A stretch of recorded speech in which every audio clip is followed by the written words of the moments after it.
हम्म, तो foreign affairs का दो न्यूज क्या है, ये क्या है ना कि जर्मनी का न्यूज है। तो जर्मनी का न्यूज है बिजनेस ऑफ डाइवर्सिटी। इसमें बोला है कि मतलब जर्मनी का जो कैबिनेट है वो अप्रूव किया है कि ये मैंडेटरी है कि जो भी listed company, large listed firms है, उसमें उसके बोर्ड ऑफ डायरेक्टर्स में से, बोर्ड में से एटलीस्ट एक वुमेन होनी चाहिए। ठीक है। तो जर्मनी में कौन रूलिंग पार्टी है, तो क्रिश्चियन डेमोक्रेटिक यूनियन। ये अभी ये मैंडेटरी कर दी है कि एक वुमेन होनी चाहिए। मतलब पहले ऐसा है कि वुमेन अब मतलब बाकी जो बोर्ड्स में देखते हैं कि पूरा जर्मनी में अगर देखें तो वुमेन करीब 12% है जो मैनेजमेंट बोर्ड में है जर्मनी में। लेकिन बाकी कंट्रीज से अगर कंपेयर करें, जैसे यूएस में 28.6% है, यूके में 24.5% है, इस तरह का डेटा दिया हुआ है। फ्रांस में 22 पॉइंट, ये यहाँ पे है 22 पॉइंट, ये है, ये देखो, ये यूएस में है 28.6, यूके में है 24.5 और फ्रांस में है 22.2%। तो इसमें ये बोला गया है कि अच्छा ये क्योंकि ये दिखाना है कि जो लीडरशिप पोजीशन है वो भी विमेन भी होल्ड कर रही है। और हम लोग याद करो कि सस्टेनेबल डेवलपमेंट गोल का ये भी है कि दोनों मतलब जेंडर पैरिटी होना चाहिए। तो इसमें क्या होगा कि बहुत सारा ये भी सस्टेनेबल डेवलपमेंट गोल भी वो होगा। और एक जो जेंडर बायस है, जो कॉर्पोरेट स्ट्रक्चर में देखा गया है कि जेंडर बायस क्या है कि वुमेन जो है उसमें लीडरशिप क्वालिटी नहीं देखा जाता है जनरली, क्या इनोवेटिव नहीं दिखा, टैलेंटेड नहीं, मतलब लोग मतलब एक कंपनी को संभालने लायक उन लोग में जो कैपेबिलिटी होना चाहिए वो नहीं दिखता है। तो नहीं दिखता है, क्यों नहीं दिखता, क्योंकि उन लोग उस पोजीशन में उन लोगों को रखा ही नहीं गया। तो ये ग्लास सीलिंग टूटेगा तो फिर जाके उन लोग उस पोजीशन में देखे जाएंगे। तो इसीलिए वो बोला गया है कि ये मैंडेटरी है कि मतलब जर्मनी में। अब आते हैं इंडिया का बात, तो इन इंडिया सेबी रेगुलेशंस, ठीक है, make it mandatory for the listed firms to have at least one women director on their board.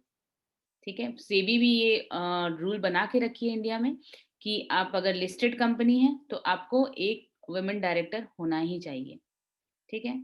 और फिर लेकिन इसके बावजूद बोला जा रहा है कि जो विमेन जो बोर्ड में है उसका प्रोपोर्शन डायरेक्टर्स का मतलब बहुत कम है, मतलब नॉट इवन टच्ड 20%। मतलब निफ्टी 500 कंपनीज जो है निफ्टी का, उसमें देखा गया कि 20% भी वुमेन नहीं है।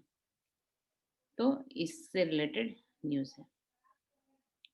अब आते हैं एक ये इंटरनेशनल न्यूज है नाइल के ऊपर, द ग्रैंड रेनेसा डैम। तो ग्रैंड रेनेसा डैम पहले भी न्यूज में आ चुका है, आ चुका है ना, यस और नो, पहले भी ये न्यूज में आ चुका है। आया है।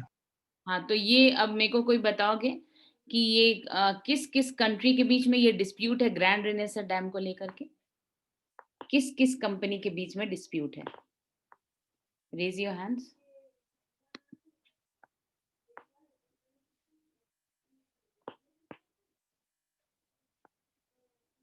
कोई नहीं, किसी को याद नहीं है। अनिमेश तो बोले कि हाँ ये सुने हैं। अच्छा, भारती का हाथ उठा, हाँ भारती बोलो। दीदी मिस्र था हम्म, और एक ना याद नहीं आ रहा है, सूडान या क्या ना था। और किसी को याद है ये ग्रैंड रेनेसा डैम? भारती तो एक वो बोली थी मिस्र यानी इजिप्ट था। हाँ तूफा बोलो। मैम इथोपिया था क्या? हाँ इथियोपिया था, ठीक है। और किसी को और एक कंट्री याद आ रहा है? दीदी दिख भी रहा है, इथोपिया, सूडान एंड इजिप्ट।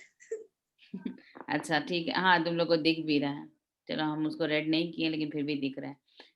चलो ठीक है, ये मेनली मेनली जो बोलेंगे कि इथियोपिया और इजिप्ट का है। सूडान उसमें क्यों कि बीच में फंस गया है। अच्छा मैप देख के बात करें, मैप दिखा करके। मैप को थोड़ा सा नीचे करें, हाँ बस। तो ये नाइल रिवर है, ठीक है, नाइल रिवर। तो ये लेक विक्टोरिया से ओरिजिनेट होता है और ये मतलब नॉर्थवर्ड मूव करता है, मतलब उसका जो बोलेंगे कि देखो यहाँ डेल्टा जो बनाता है वो मेडिटेरियन सी में बनाता है। ठीक है, तो नाइल रिवर यहाँ से निकलता है, लेकिन ये जो ग्रैंड रेनेसा डैम है ये ब्लू नाइल पे बन रहा है। ठीक है, इथियोपिया, ठीक है, ब्लू नाइल पे। तो यहाँ पे इथियोपिया है, देख लो ये मैप में दिख रहा होगा, इथियोपिया है। अब सूडान फंस इसलिए गया है कि देखो ब्लू नाइल पे बना रहा है, ये नाइल होते हुए इजिप्ट जा रहा है। इसमें सबसे ज्यादा लड़ाई किसका किसका है, इजिप्ट का और इथियोपिया का। क्योंकि सूडान बीच में आ गया है, इसीलिए उसको भी इस लड़ाई में वो मतलब बीच में आ गया है। तो ये है लड़ाई किस चीज का, तो ग्रैंड रेनेसा डैम बनाया है, इथियोपिया बना लिया है। ये जो बात हो रहा है कि ठीक है बना लिया, वो उसमें से बोला कि हाइड्रो इलेक्ट्रिसिटी प्रोड्यूस करेगा। तो वो जो रिजर्वायर्स बनाया है ना, तो वो जो रिजर्वायर्स बनाया तो मतलब इसमें डिस्प्यूट पॉइंट कहाँ पे है वो हम बता दें। तो डिस्प्यूट पॉइंट ये है कि ग्रैंड रेनेसा डैम में जो रिजर्वायर बना है जिससे कि इलेक्ट्रिसिटी प्रोड्यूस होगा, तो इजिप्ट और बाकी जो सूडान का जो कहना है, बाकी जो कंट्रीज है उन लोगों का कहना है, इजिप्ट बोल रहा है कि नहीं, इससे जो नेचुरल फ्लो है वाटर का वो कम हो जाएगा। और मेरे यहाँ 90% जो मोर देन 90 क्या 95 या 97% जो लोग हैं वो ड्रिंकिंग वाटर के लिए नाइल पे डिपेंडेंट है, इवन इरिगेशन के लिए नाइल पे डिपेंडेंट है। और इससे अगर फ्लो कम हो जाएगा, आप अगर रिजर्वायर में पानी अगर इथियोपिया जमा कर लिया तो फ्लो अगर कम हो जाएगा तो पूरा हम लोग को बहुत प्रॉब्लम होगा।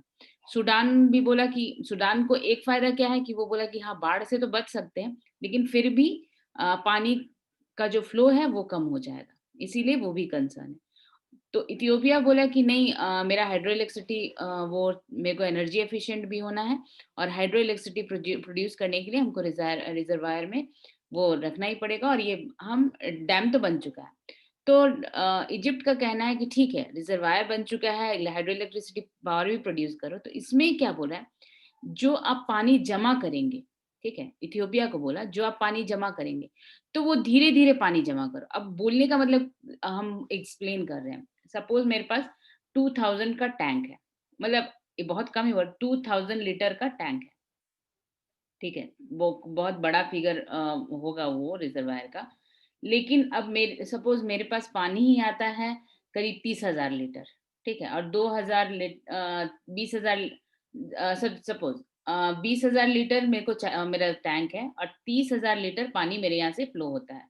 तो अगर हम 20,000 एक ही दिन में भर जाएंगे तो बाकी लोग जो इस पर डिपेंडेंट है उन लोगों को तो 10 ही हजार मिलेगा, और उन लोगों को उसमें काम तो चलेगा नहीं। अगर हम डेली डेली मतलब कुछ दिन बीच कर करके अगर 2-2 हजार करके भरेंगे, 2-2 हजार आज भरे लीटर, मतलब एक्स्ट्रा पानी, फिर कल 2,000 लीटर भरे, फिर परसों तो इससे क्या होगा कि उन लोगों का भी धीरे धीरे कम होगा, और पानी क्या हुआ, मेरे मेरे तो जमा हो गया।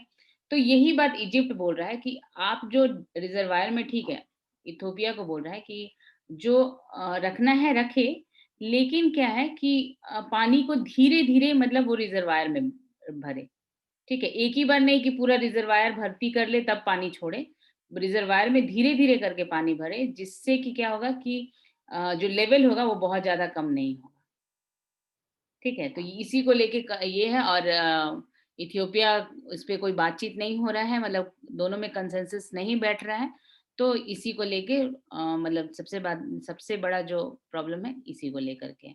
ये देखो यहाँ पे है, क्या है, water level of the Nile could dramatically drop as the reservoir fills with water in the initial stage.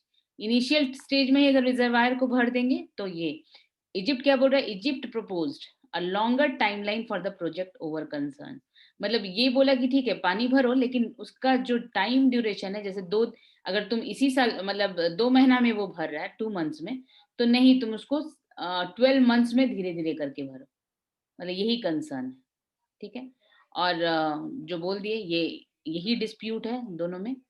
वो और सूडान तो लोकेशन की वजह से दोनों के डिस्प्यूट में फंस गया है। ठीक है, ये क्लियर हुआ ये न्यूज़, इसको बाकी पढ़ोगे तो बाकी समझ में आ जाएगा। और फिर वही ये सब याद रखोगे लोकेशंस क्या है। तो ये जो लोकेशन है इधर का जो पार्ट है, जैसे हम थोड़ा सा बना दे रहे हैं, ये ऐसे करके है, ऐसे करके, ऐसे करके, ऐसे करके। ठीक है, तो ये जो पार्ट है इसको बोलते हैं हॉर्न ऑफ अफ्रीका, और यहीं पे है इथियोपिया और इरिट्रिया, ऐसे करके यहीं पे है। ठीक है, ये तो तुम लोग को दिख ही रहा है, इरिट्रिया यहाँ पे है और इथियोपिया यहाँ पे है।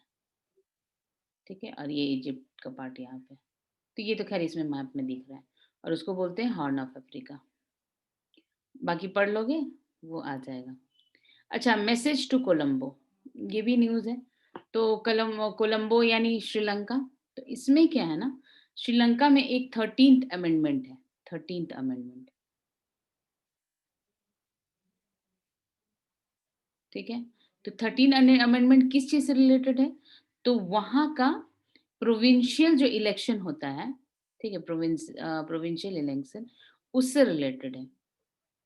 तो इस बार जो बोला जा रहा है कि इल्लोंग जो प्राइम मिनिस्टर महिंदा राजपक्षे है, उसका जो प्रेसिडेंट है गोटाबाया राजपक्षा, ये दोनों भाई हैं, ये बोल रहे हैं कि 13th जो अमेंडमेंट है, ये मतलब कि इस बार इससे इलेक्शन नहीं करवाएंगे। तो ये क्यों मतलब कंसर्न है, इंडिया का क्यों कंसर्न है? क्योंकि वहाँ पे क्या है ना कि एथनिक रिकन्सिलिएशन, मतलब कि वहाँ का, याद करो तमिल लोग, वो एलटीटी ग्रुप और फिर तमिल लोगों को बहुत वो जो नॉर्दर्न जो प्रोविंस था, अनुराधापुर वाला जो एरिया था, वो सब पूरी तरह क्रस्ट हो गया था। तो मतलब वहाँ पे बहुत लोग अभी तक गायब है, जो कि नहीं पता है। बहुत वहाँ पे जैसे वॉर हुआ था, तो उस समय क्या ना, मतलब उन लोगों को फिर धीरे-धीरे रिकन्सिलिएशन करके उन लोगों को अ, इलेक्शन में मतलब भाग लेकर के, मतलब पॉलिटिकली उन लोगों को पोज़ीशन दिया गया था। तो उसमें क्या है, 13th अमेंडमेंट हुआ था जिसमें ये लिखा हुआ था कि प्रोविंशियल अ, काउंसिल का मतलब सिस्टम होगा जिसमें कि इलेक्शंस होंगे। लेकिन अभी जो बोला जा रहा है कि इसमें इलेक्शन नहीं होगा, तो कंसर्न ये है कि इंडिया तो, अब इंडिया और श्रीलंका का जो रिलेशन है वो कैसा अभी बिगड़ रहा है वो तो दिख ही रहा है। तो और चाइना का वहाँ इन्फ्लुएंस कितना बढ़ रहा है ये भी दिख रहा है। तो यही बोल रहा है कि वहाँ का जो तमिलियन है, जो इंडियन का तमिलियन के साथ जो उन लोगों का एक प्रॉक्सिमिटी है कि हाँ मेरे भाई-भाई लोग हैं, तो उन लोगों के साथ बुरा हो रहा है, तो फिर इंडिया में असर पड़ेगा। तो इसीलिए इंडिया का मिनिस्टर ऑफ एक्सटर्नल अफेयर्स, तो ये थोड़ा कंसर्न है, और इसी को लेके ये न्यूज़ है। ठीक है, अब आगे आते हैं लेटर एंड स्पिरिट। तो ये न्यूज़ है, ये सेंट्रल विस्टा प्रोजेक्ट। तो अब कोई बताओ हमको कि सेंट्रल विस्टा प्रोजेक्ट क्या है? सेंट्रल विस्टा प्रोजेक्ट क्या है? मीरा का हाथ उठा। हाँ मीरा बोलो। मैम ये पार्लियामेंट का मतलब पार्लियामेंट बन रहा है, उसी उसी को बोलते हैं। वही है सेंट्रल विस्टा प्रोजेक्ट। ठीक है, तो इसको लेके पहले भी न्यूज़ आ चुका है, अब फिर से न्यूज़ आया हुआ है, ये बात करते हैं। तो न्यूज़ क्या है कि ये हम बताए थे कि सुप्रीम कोर्ट के पास गया था पिटीशन कि हाँ सेंट्रल विस्टा प्रोजेक्ट नहीं, उस पर स्टे लगना चाहिए, इसमें बहुत सारा लूप होल्स है, इसमें बहुत चीज़ों का ध्यान नहीं दिया गया है, नज़रअंदाज किया है, एनवायरमेंटल एस्पेक्ट्स नहीं लिया गया है, एनवायरमेंटल क्लियरेंस नहीं लिया गया है। तो ये सब बोल करके, और वो बोला था कि हाँ पिटीशन भेजा हुआ था। तो सुप्रीम कोर्ट क्या दी थी लास्ट टाइम का जजमेंट में कि नहीं ठीक है, आप कोई भी कंस्ट्रक्शन अभी मत कीजिए, कोई डिमोलिशन नहीं कीजिए, कोई स्टेटस चेंज नहीं कीजिए, लेकिन हाँ फाउंडेशन स्टोन रखा जा सकता है। तो फाउंडेशन स्टोन रखा गया। तो अभी न्यूज़ क्या है कि अभी जो वर्डिक्ट दी है, बोली है कि मतलब 2-1 का स्प्लिट है, मतलब 3 लोग थे। मतलब उन लोग क्या है कि ये कोर्ट क्या एग्ज़ामिन कर रहा था, तो ये कॉन्स्टिट्यूशनैलिटी एग्ज़ामिन कर रहा था कि हाँ, ये जो प्रोजेक्ट है ये बनना चाहिए, कॉन्स्टिट्यूशनल वे में मतलब है कि नहीं है, मतलब ये प्रोजेक्ट बनना चाहिए, नहीं बनना चाहिए, उसको लेकर के है। तो इसमें बहुत कुछ है, एनवायरमेंटल, हेरिटेज नॉर्म्स और ये सब को ध्यान दिया गया है कि नहीं, मतलब जैसे बहुत सारा लॉज़ बना हुआ रहता है कि इतना दूर में कंस्ट्रक्शन नहीं करना है, तो ऐसा तो नहीं है कि किसी चीज़ का इन्फ्रिंजमेंट हो रहा है, कोई स्टैट्यूटरी प्रोविज़न है जिसका इन्फ्रिंजमेंट हो रहा है। तो फिर उसके बाद इसी को लेकर के अभी दिया है जजमेंट। तो ये जजमेंट के बारे में बात कर रहे हैं। तो इसमें क्या है, पिटिशनर क्या-क्या बोला है, ये हम बोल रहे हैं। पिटिशनर ये बोल रहा है कि ये जो आप लोग ये जो प्रोजेक्ट है, ये irregularities in the process that involved approval of design. Design को अप्रूव ही नहीं करवाया है। प्लस क्या? Clearance on the monetary allocation, ठीक है? और जो प्रोसेसेस है वो। और फिर एनवायरमेंटल क्लियरेंस भी नहीं लिए हैं और लोकल म्युनिसिपल बॉडी से भी नहीं, ठीक है? तो फिर उसके बाद 2-1 वर्डिक्ट में ये बोला, कोर्ट ये बोला कि यहाँ पे कोई इन्फर्मिटीज़ नहीं है in the approval of grant, ठीक है? No infirmities in the approval of grant.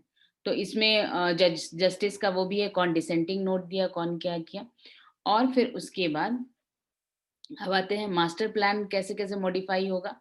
तो ये सेंट्रल विस्टा प्रोजेक्ट जो है ये अ, इसमें होगा क्या कि इसमें ये बोला है कि आर्ग्यू क्या किया, पिटिशनर का आर्ग्यू खाली बता रहे हैं कि इसमें जो लैंड यूज़ है, ठीक है? वो मॉडिफिकेशन अच्छा जो कंसर्न है वो क्या बोल रहे हैं?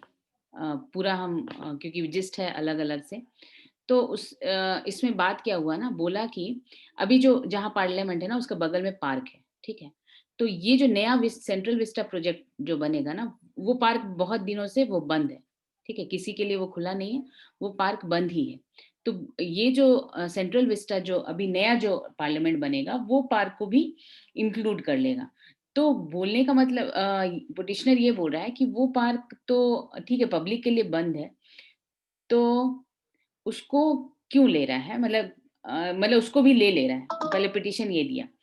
तो फिर जजमेंट में ये आया कि हाँ, वो जैसे वो तो यूज़ में नहीं था, मतलब नहीं, सेंटर का ये है कि सेंटर का आर्गुमेंट क्या है कि वो यूज़ में नहीं था और वो तो ऑलरेडी पब्लिक के लिए बंद है और वो पार्क के जगह पे अगर बन जाता है, तो फिर ठीक है, पार्क कहीं और भी बनाया जा सकता है, इस तरह का कोई दलील था।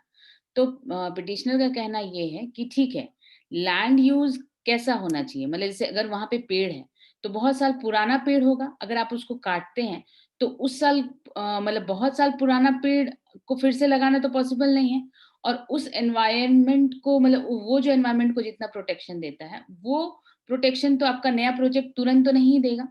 तो अ, जो बोला है कि उस एरिया को मतलब जैसे मॉडिफिकेशन मतलब लैंड यूज़ का परमिशन तो जैसे अब ये बोलेंगे कि जो पार्क वाला लैंड है और मॉन्यूमेंट कंक्रीट वाला लैंड है, दोनों का लैंड यूज़ में तो परमिशन नहीं मिला ना। जैसे आप इस लैंड को पार्क के लिए परमिशन लेकर के पार्क बनवाए थे।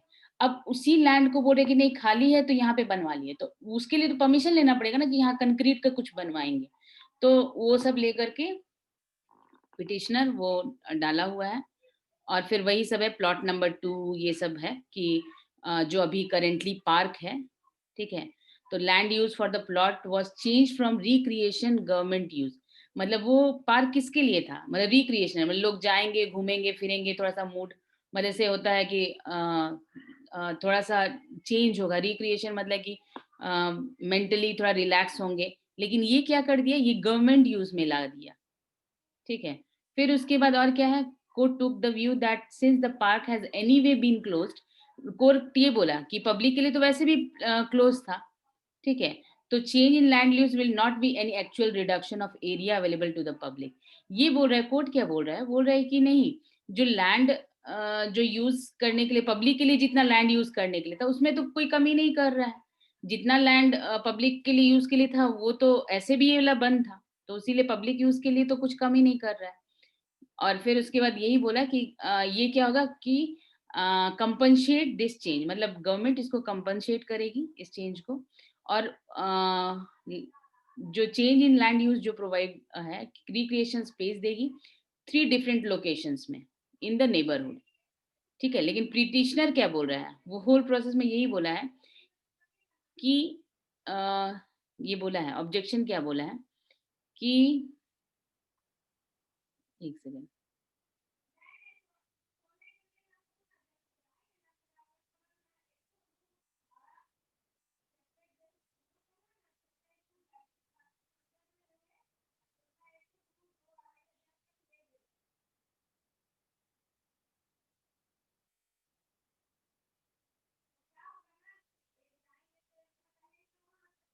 और भी है, यहाँ पे देख लो, ये हेरिटेज अप्रूवल नहीं लिया है, और फिर वही जो हम पहले बोले कि वो जो लैंड यूज वाला बात बोला है कि कहीं पे है कि वो पेड़ पौधा जो इतना ज्यादा दिन का है वो कहाँ से लेकर के आएगा तुरंत, ठीक है। और लैंड यूज का वो अ, कौन सा लैंड कब यूज कर, मतलब कितना एनवायरमेंटल इम्पोर्टेंस है, वो तो कैसे जज, मतलब जज कर सकते, वो तो एनवायरमेंटल क्लियरेंस के बाद ही वो पता चलेगा।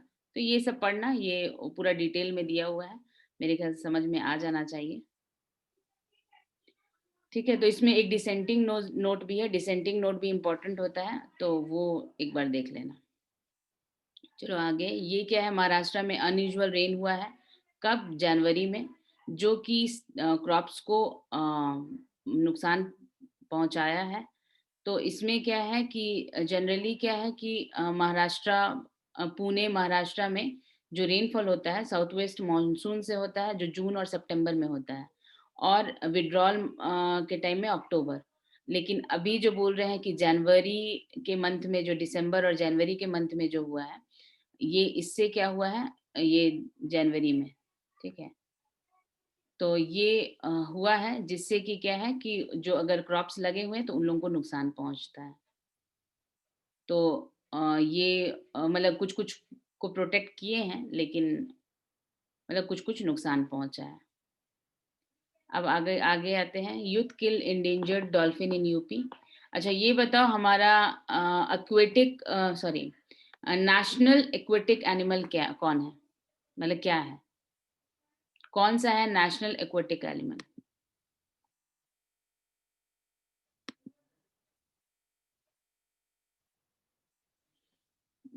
हाँ मीरा बोलो।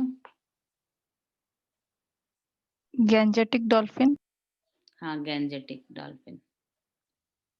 अच्छा ये बताओ, ये कौन से कैटेगरी में आता है, इंडेंजर्ड, क्रिटिकली एंडेंजर्ड, कौन से कैटेगरी में, या फिर थ्रेटेंड, कौन सा?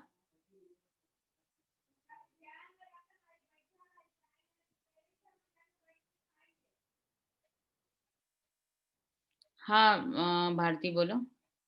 दी वो डेंजर नहीं है। मतलब इंडेंजर्ड नहीं है, मतलब डेंजर नहीं बोल रहे हैं, इंडेंजर्ड। इंडेंजर्ड मतलब कि उसका मतलब ये होता है कि उसका मतलब नंबर्स बहुत कम है और इसीलिए उसको बचा के रखना है, उसको बोलते हैं इंडेंजर्ड। इंडेंजर्ड नहीं है। यस दी। अच्छा अच्छा, हम ये बताते हैं, ये एक्चुअली जो है इंडेंजर्ड है, ठीक है। इंडेंजर्ड का मतलब कि इसको प्रोटेक्शन का जरूरत है, इंडेंजर्ड स्पीशीज है। इसको national aquatic animal Gangetic river dolphin, और इसको बचा के रखने का वो मतलब उसको कंजर्वेशन का जरूरत है, नहीं तो अगर कंजर्वेशन नहीं करेंगे तो ये बहुत जल्द मतलब एक्सटिंक्ट हो जाएगा, ठीक है। बहुत जल्दी नहीं भी तो मतलब कुछ दिन बाद एक्सटिंक्ट हो जाएगा। तो इसमें ये देखा गया है, इसमें ये हुआ है कि वो कुछ लोग 3 लोग हैं शायद, वो एक ग्रुप क्या किया कि डॉल्फिन को नेट में ट्रैप किया, और फिर उसके बाद उसको एक्स से मार दिया, ठीक है। उसका जैसे डॉल्फिन का फिन्स वो सब ये करके, और फिर उसके बाद तो मतलब बहुत अब एक्स से मारा तो ब्लीडिंग वो सब हुआ।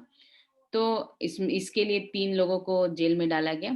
तो इसके लिए लीगल प्रोविजन है, तो लीगल प्रोविजन क्या है, killing of Gangetic river dolphin is punishable offence under section 9/51 of wild life protection act. तो इसमें एक डेटा है वाइल्ड लाइफ प्रोटेक्शन एक्ट कब का, तो 1972 का, ठीक है। अब आते हैं नेक्स्ट। अच्छा ये अच्छा किसी को पता है कि फॉरेस्ट में जो फॉरेस्ट रेंजर्स लोग रहते हैं वो जनरली क्या लेके रहते हैं, मतलब क्या लेके घूमते रहते हैं, उनके हाथ में कुछ रहता है? हाँ निमेश बोलो। Torch and stick. Torch and stick, और बस यही रहता है, और सीटी रहता होगा शायद। हाँ ठीक ही बोले तुम। ये क्या है ना कि सुप्रीम कोर्ट ना गवर्नमेंट को बोली है, ठीक है। गवर्नमेंट को ये बोली है कि जो फॉरेस्ट ऑफिसर्स है वो क्या है, फॉरेस्ट ऑफिसर्स को आप बुलेट प्रूफ उन लोगों को जैकेट दीजिए, व्हीकल दीजिए और उन लोगों को गन्स दीजिए, मतलब उन लोगों को आर्म्स दीजिए। तो वो उसमें बहुत सारा वो बात बोली है कि देखा जाए तो ये जो क्राइम है मिलियंस ऑफ डॉलर का क्राइम होता है, जिसको वो लोग मतलब, और ये इंटरनेशनल क्राइम भी होता है जिसको वो लोग रोकते हैं, ठीक है, और रोकते हैं, और उन लोग जो पोचर्स को पकड़ते हैं इन्वेस्टिगेशन, जो क्राइम्स इन्वेस्टिगेशन में जो भी हो, तो उसमें क्या है कि उन लोग के ऊपर, उन लोग के पास आर्म्स नहीं होता है, उन लोग लाठी और उससे होता है जिससे उन लोगों को जान का भी खतरा है। और इससे क्या है कि उन लोग लाठी से वो जाते हैं, तो एक तो अपना जान मतलब उन लोग भी उतना ही काम कर रहे हैं, उतना इम्पोर्टेंट पोजीशन होल्ड किए हुए हैं, और उन लोगों को आप लाठी दे करके भेज देते हैं। और इवन बोला गया है कि कर्नाटका का जो फॉरेस्ट गार्ड्स है, उन लोग चप्पल और एक लाठी लेके घूमता रहता है, मतलब चप्पल में रहता है और लाठी लोग का घूमते रहता है। और पोचर्स के पास क्या होता है, गन आर्म्स रहता है, तो उन लोग उससे कहाँ लड़ पाएंगे। तो वही बोला है कि नहीं, ये फॉरेस्ट ऑफिसर्स का रिस्पॉन्सिबिलिटी बहुत ज्यादा है। और वो कंपेयर किया है पुलिस ऑफिसर्स का, कि फॉरेस्ट ऑफिसर्स का रिस्पॉन्सिबिलिटी पुलिस ऑफिसर्स से ज्यादा है। एक तो लोग जंगल में रहते हैं, ऊपर से क्या, जंगल में जहाँ पे उन लोगों का सहायता के लिए कोई नहीं आएगा, और ऊपर से उन लोगों के पास आर्म्स नहीं रहता। और सिटीज में जो पुलिस लोग रहते हैं, उन लोगों के सामने क्रिमिनल्स ऑल द टाइम तो नहीं घूमते रहते हैं, लेकिन फॉरेस्ट वाले लोग के पास क्या है, फॉरेस्ट में अगर पोचर्स है तो क्रिमिनल्स ही है, वो तो एक क्राइम करने जा रहे हैं ना, तो लोग ऑलरेडी क्रिमिनल्स रहते हैं, ऑलरेडी आर्म्स के साथ रहते हैं। तो इन लोग आर्म्स वाले लोग के पास जा रहे हैं जो लाठी लेकर के, और जो सिटीज में ऑल द टाइम तो क्रिमिनल्स नहीं रहते हैं, उन लोग तो प्रोटेक्शन के लिए, लेकिन आपके आसपास तो क्रिमिनल से आप भिड़ने नहीं जा रहे, आप प्रोटेक्शन के लिए जा रहे हैं, उन लोग आर्म्स लेके जा रहे हैं। तो वही बोला है कि उन लोगों के पास ग्रेटर रिस्पॉन्सिबिलिटी है। और ऊपर से क्या, पुलिस जो सिटीज में जो पुलिस रहते हैं, उन लोग क्या है, उन लोग तो बैकअप के लिए आराम से फोन किया और आ गया, लेकिन फॉरेस्ट में जो लोग जाते हैं फॉरेस्ट ऑफिसर्स, उन लोगों के पास तो बैकअप भी कुछ नहीं रहता है। वो हो सकता है उन लोगों के पास वो फोन, मतलब उस तरह का वायरलेस भी ना हो जो कि तुरंत बैकअप मंगा ले या उस तरह से। तो इसीलिए वो बोला है कि नहीं, उन लोगों को आर्म्स और वो बुलेट प्रूफ वेस्ट दीजिए, जो कि जरूरी है उन लोगों के लिए। ये अच्छा पॉइंट वो सुप्रीम कोर्ट बोला है, और अच्छा ही ये दिया है रीजनिंग। फिर एक आर्मी पर्सनल के ऊपर है जो सीवियर स्ट्रेस में है, कि over half of the army personnel under severe stress. तो इसमें बोला है कि उन लोग prolonged exposure of Indian army personnel counter insurgency और काउंटर टेररिज्म एनवायरनमेंट में जो रहते हैं, तो ये बोलते हैं कि स्ट्रेस लेवल बढ़ाने का एक कंट्रीब्यूटिंग फैक्टर है।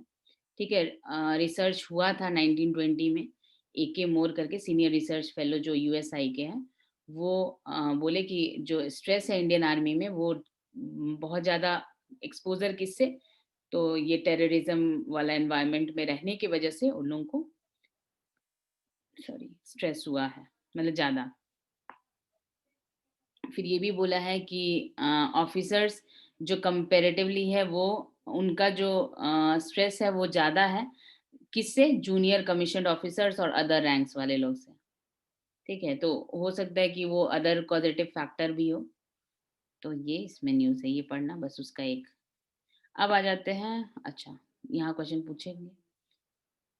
अच्छा, बसावना, और अच्छा बसावना एक नाम बोलो, और या फिर बासव, चन्ना बासव, इसका नाम तुम लोग सुने हो हिस्ट्री में, बासव और चन्ना बासव, कोई नहीं सुने? हम पढ़ाए हैं।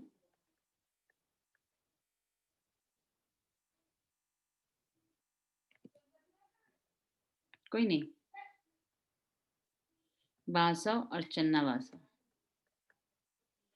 अच्छा ठीक है, अब फिर से पूछ रहे हैं, कलचुरी डिनेस्टी पढ़ा है हम क्या तुम लोग को, या सर से पढ़े होगे कलचुरी डिनेस्टी? नहीं पढ़े मैम।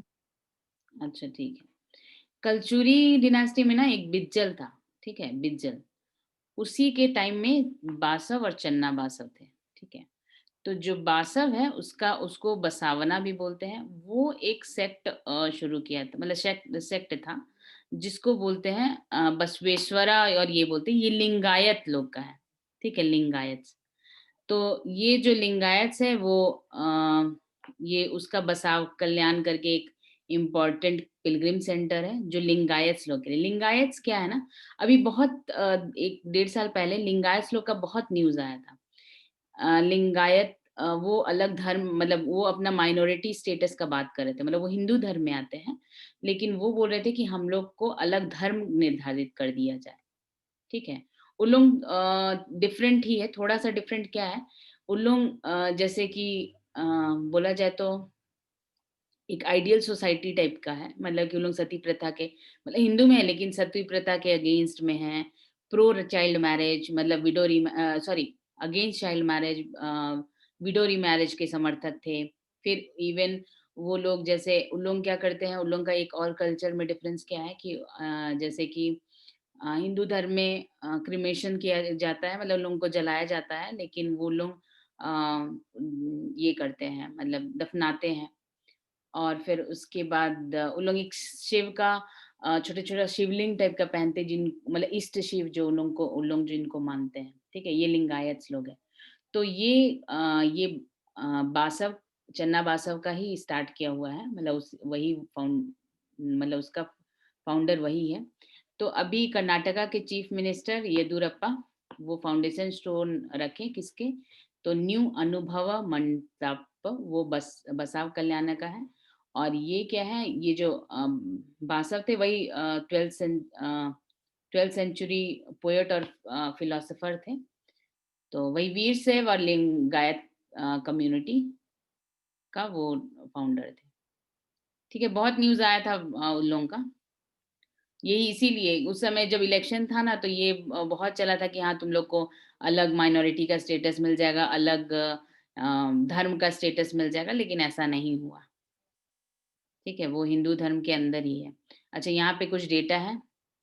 ये जो अनुभव ताप मनताप, ठीक है, वो 6 फ्लोर स्ट्रक्चर है जो 7.5 एकड़ प्लॉट है।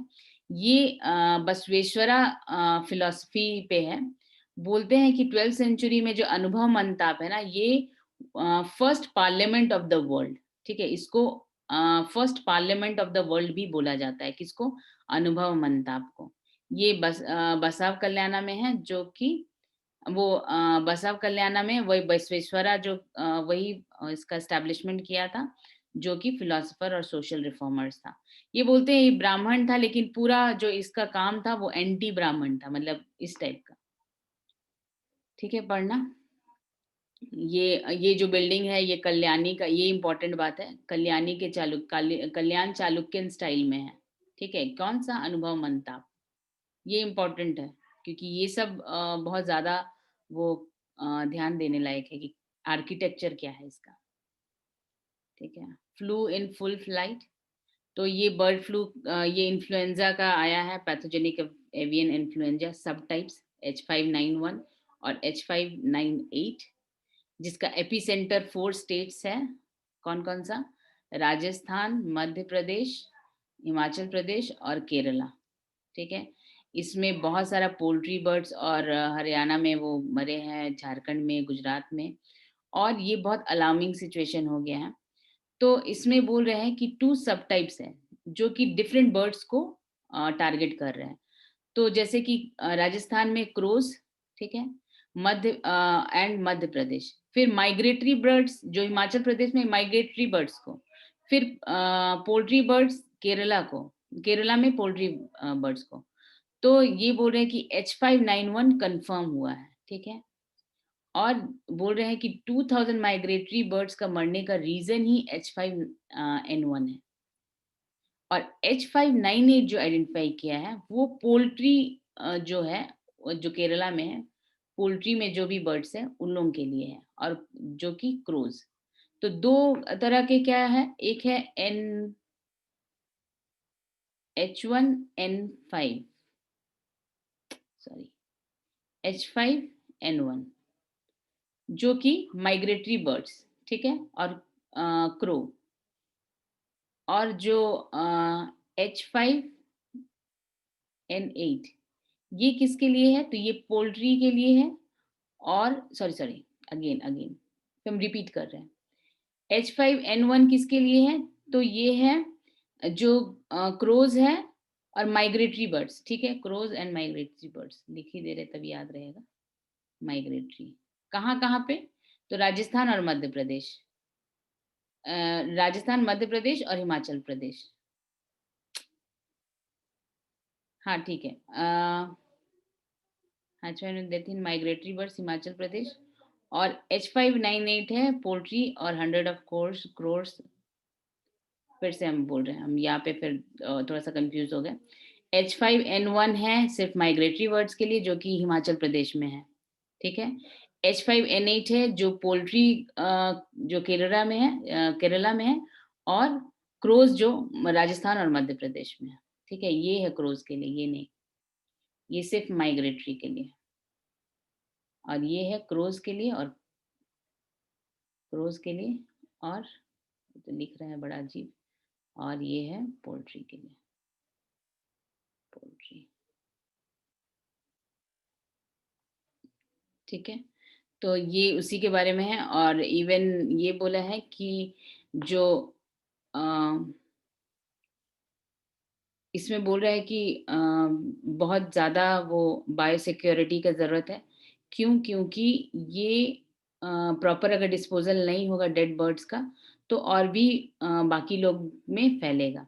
तो इसमें बोला जा रहा है वायरस जो प्रीडोमिनेंटली जो जाता है, ये जो वायरस है ये वाइल्ड में पाया जाता है, ठीक है। तो वो कुछ ही वायरस है जो पोल्ट्री और कैप्टिव बर्ड्स में पाया जाता है। H5N1 और H5N8 जो है वो सब टाइप्स है जो यूरोप में पाया जाता है, ठीक है। तो ये जेनेटिक एनालिसिस हुआ है जिससे ये पता चला है कि इसका जो स्प्रेड है एशिया और वेस्ट सेंट्रल यूरोप में भी है, ठीक है।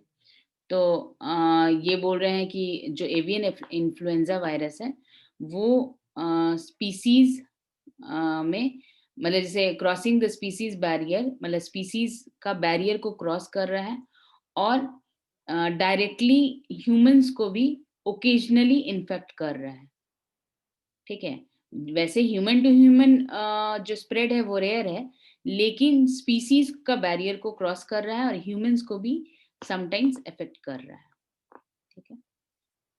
आगे तुम लोग पढ़ लेना। अच्छा, ये एक न्यूज है, how are candidate selected for UPSC mains interview. तो इसमें न्यूज बेसिकली ये तो देखने में लग रहा है कि हाँ क्यूरियोसिटी है, अगर ये मेंस में कैसे इंटरव्यू, मतलब के लिए मेन से कैसे चुना जाता है। तो इसमें कुछ लूपहोल्स, मतलब कुछ अलग ही न्यूज है। इसमें ये क्या दिया हुआ है कि जो सिविल सर्विसेज मेंस एग्जाम होता है उसमें इंटरव्यू में जो इंटरव्यू में लोगों को बुलाया जाता है उसमें एक्चुअल नंबर ऑफ जो वैकेंसीज है वो डिक्लेयर नहीं किया जाता है, ठीक है। पर्टिकुलरली किसके लिए? डिजेबल्ड कैटेगरी के लिए। तो इसी पे बात उठा है कि जो वैकेंसीज है वो फ्लक्चुएट करता है, और जितना लोगों को मेंस के लिए या इंटरव्यू के लिए बुलाया जाता है ये डिस्क्लोज नहीं किया जाता है। तो इसमें बोला है कि मतलब ये तो उन लोगों का पावर है, और इसमें आर्बिट्ररी पावर है कि कितना जन को बुलाया और क्या नहीं, मतलब कितना जन को इंटरव्यू में बुलाया, कितना जन सेलेक्ट मेंस में कितना जन को लिया, वो सब आर्बिट्ररी है। तो इसमें क्या, मतलब इसमें जो एक है संभावना एक है जो कि रजिस्टर्ड सोसाइटी है डिसेबल्ड लोगों के लिए। तो ये एक प्ली दिया हुआ है कि ये जो मेंस है, मेंस का एग्जाम जो है उस पर स्टे लगना चाहिए। क्यों? क्योंकि उसमें वो रीजन दिया है, बोला है कि यूपीएससी में बोलते हैं कि 4% रिजर्वेशन है पर्सन्स विद डिसेबल्ड के लिए, डिसेबिलिटीज के लिए, ठीक है। तो इसमें बोला है कि मैंडेटरी 4% रिजर्वेशन देना ही है। तो अगर यहाँ पे अगर सीट वैकेंसीज 796 है, तो उसके हिसाब से 796 अगर वैकेंसीज हो 32 लोगों को लेना चाहिए। तो इसमें बोल रहे हैं कि यूपीएससी सिर्फ 24 वैकेंसीज को 24 वैकेंसीज डिसेबल लोग के लिए रखा है। तो ये कैसे हो सकता है, जबकि 32 तो उसको लेना ही है। तो ये बोल रहा है कि ये लीगल नहीं है, ये मतलब लीगल वे में नहीं कर रहा है, तो इसीलिए सद्भावना सद्भावना नहीं, समभावना जो एक है सोसाइटी है डिसेबल्ड लोग के लिए, वो वही प्ली दिया है कि इस मेंस को एग्जाम को अभी स्टे लगा दिया जाए। ठीक है, अब आ जाते हैं ये 2 Asian water bird census of the flying start. तो ये 2 day Asian water bird census हुआ जहाँ पे आंध्र प्रदेश में, ठीक है, जो बॉम्बे नेचुरल हिस्ट्री सोसाइटी किया, जिसमें कि मतलब 2 डज़न ये सब तुम लोग का पढ़ने का है। इसमें इम्पोर्टेंट ये है कि ये wild life sanctuary Kolleru lake के पास है, ये Coringa wild life sanctuary, Kolleru lake, ये सब देख लोगे मैप में, बस इसीलिए दिया हुआ है। अच्छा, ये आते हैं, ये बहुत अच्छा न्यूज़ है। अच्छा, अभी हम लोग कुछ दिन पहले वेस्ट बंगाल और सेंटर के बीच में कुछ टसल दिखे थे ऑफिसर्स को लेके। क्या था टसल? वो कोई बताओ हमको, स्टोरी हुआ क्या था? हाँ निमेश बोलो। 3 आईपीएस ऑफिसर्स को सेंटर वापस बुला ली थी, तो ममता के नहीं सॉरी वेस्ट बंगाल की सरकार मना कर दी कि नहीं भेजेंगे। अच्छा, वो वापस बुला रही थी, किस लिए वापस बुला रही थी? मतलब वापस क्या कर, बुला करके घर पे रखती या जेल कर देती? नहीं नहीं, वो ट्रांसफर नहीं, कुछ काम था या नहीं तो ट्रांसफर था, ठीक से याद नहीं है ये वो बात। सेंट्रल डेपुटेशन, मतलब कि आपका स्टेट में आपका हाँ डेपुटेशन नहीं होगा, आपको सेंट्रल में डेपुटेशन मिलेगा, ठीक है, उसके लिए बुला रही थी। तो गवर्नमेंट, स्टेट गवर्नमेंट रिव्यूज कर दी। तो अच्छा, अब मेरे को हम ऑलरेडी बहुत डिटेल बता चुके हैं, हमको कुछ कुछ पूछना भी है ताकि तुम लोग को याद है कि नहीं वो भी जान जाए। अगर सेंटर बुला रही है, ठीक है, और अगर वो ऑफिसर को जाने का मन नहीं है, ठीक है, स्टेट भी जाने देना नहीं चाहती, तो सेंटर का क्या अधिकार है? मतलब सेंटर उसको क्या बर्खास्त कर सकती है, उस पर एक्शंस ले सकती है? कौन कौन बताओगे? मेरा बात समझ में आया? हम क्वेश्चन क्या पूछे? अगर नहीं समझ में आया तो हम फिर से क्लियर करेंगे। मेरा क्वेश्चन जिसको समझ में आया वो आंसर दो। मेरे ख्याल से आ ही गया सबको समझ में। हाँ सना बोलो। मैम गेस कर रहे, ठीक से नहीं पता। हमको लगता है कि सेंटर उसको हटा सकती है क्योंकि सेंटर ही अपॉइंट करती है। अच्छा ठीक है, हम पूछते हैं बाकी लोगों से। हाँ पूजा बोलो। मैम नहीं हटा सकती है। अच्छा, बाकी लोग से भी पूछ लेते हैं कौन हाँ नहीं में है। मीरा बोलो। मैम नहीं हटा सकती। अनिमेश? वो नहीं हटाएगी। नहीं हटाएगी क्यों? उसका बात ही नहीं मान रहा तो क्यों नहीं हटाएगी? मतलब हटा सकती है कि नहीं हटा सकती है? नहीं हटाएगी वो। नहीं नहीं हटा सकती है। अच्छा हाँ। भारती? अब तो ये कंफ्यूज हो गया, हटाना नहीं हटाना में। इसीलिए तो सबसे पूछ रहे थे कि सबका क्लियर होता है। हम तो सोचे थे कि हटा सकती है, क्योंकि वही अपॉइंट करती है तो वही हटा सकती है। अच्छा, इसमें सना और भारती गलत है। ये अगर स्टेट गवर्नमेंट के अंदर में ऑलरेडी वो एम्प्लॉय, मतलब जैसे वो ऑलरेडी वहां पे डिप्यूटेड है, मतलब स्टेट गवर्नमेंट के अंदर में अगर वो कर रहा है, ठीक है, तो स्टेट गवर्नमेंट अगर नहीं अलाउ कर रही है और उसको भी जाने का मन नहीं है, तो सेंटर उसको नहीं हटा सकती है। ये अधिकार स्टेट गवर्नमेंट का है, ठीक है। उसको डिसमिस करने का या उस पर जो भी एक्शन लेने का अधिकार किसका है? स्टेट गवर्नमेंट का। ये पिछले आर्टिकल में ये बहुत इंपॉर्टेंट था, हम बोले थे कि ये जो है बहुत इंपॉर्टेंट है, इसको अच्छे से पढ़ लोगे, ठीक है। किस टाइम में किसका ज्यादा ये है, याद करो। हाँ, अगर उसको जाने का मन है और अगर स्टेट बोली कि नहीं हम नहीं जाने देंगे और सेंटर भी बुला रही है, तो वो चाहे तो स्टेट को में मतलब छोड़ करके वो सेंटर जा सकता है, ठीक है। इसमें जो पर्सनल जो भी ऑफिसर है उसका भी मायने रखता है, ठीक है। मतलब वो फिर क्या होगा कि जैसे कि अभी सेंटर का ये बात नहीं माना, तो वो बाद में क्या है, सेंटर उसको ये जो ऑफर दे रही है वो बाद में उसको कभी ऑफर दे नहीं, मतलब कभी उसको उसका जो जैसे कुछ साल के लिए उसको बैन ही कर दे कि तुमको सेंटर डेपुटेशन मिलेगा ही नहीं, इस तरह से। ठीक है, लेकिन उसको डिसमिस नहीं कर सकती। ठीक है, क्लियर हुआ सबको? स्टेट गवर्नमेंट के अंदर में अगर वो है तो स्टेट गवर्नमेंट का ही अधिकार है डिसमिस करने का। ठीक है, तो उसी को लेके फिर से आगे न्यूज़ है। मतलब इसमें बहुत सारे बहुत लोग, मतलब जो थिंकर्स हैं वो कुछ-कुछ बात बोले हैं। ठीक है, तो अब आ जाते हैं जो 3 ऑफिसर्स का जो है, वो क्या है ना कि उन लोगों को बुलाया जा रहा था। बुलाया इसलिए जा रहा था क्योंकि वो यहाँ पे जो जेपी नड्डा आए थे डायमंड हार्बर में, वेस्ट बंगाल में, तो उस समय वहाँ पे स्टोन थ्रोइंग हुआ था, प्रोटेस्ट हुआ था, तृणमूल कांग्रेस का फ्लैग हुआ था, तो ये तीनों जो थे वो उस समय इंचार्ज थे वहाँ पे।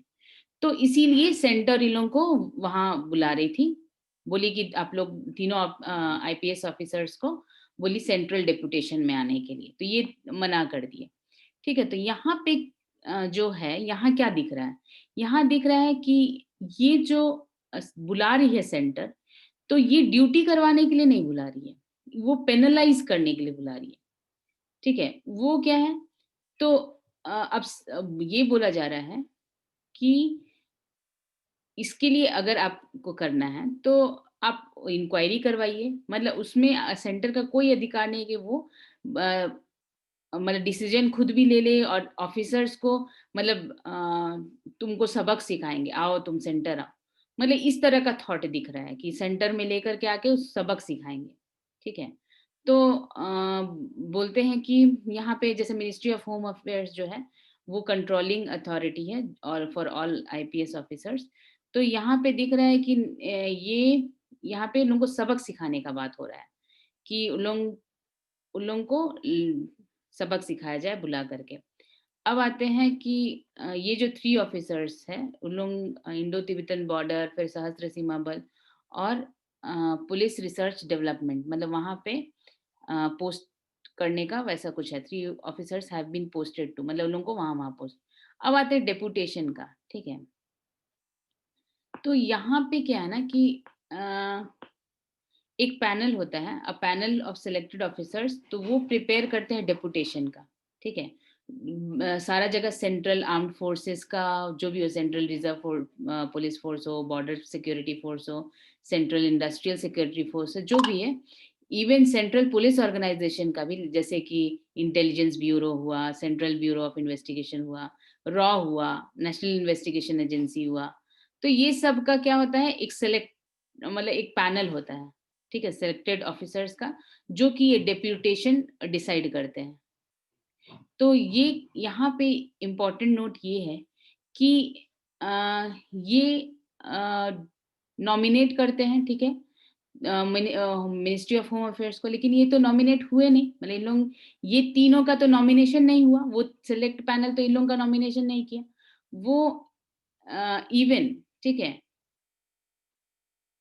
इवन ये भी होता है कि अगर जैसे मेरा मन है कि हम अगर स्टेट में हैं, तो हम क्या करेंगे, अपना इच्छा जाहिर करेंगे कि हमको सेंट्रल डेपुटेशन मिले, तो भी क्या है कि ये जो ऑर्गेनाइजेशन है ये फिर सिलेक्शन करती है, मेरिट लिस्ट तैयार करती है, एनुअल परफॉर्मेंस रिपोर्ट तैयार करती है, उसके हिसाब से वो लोगों को सेंट्रल ऑर्गेनाइजेशन में जो भी हो डेपुटेशन मिलता है।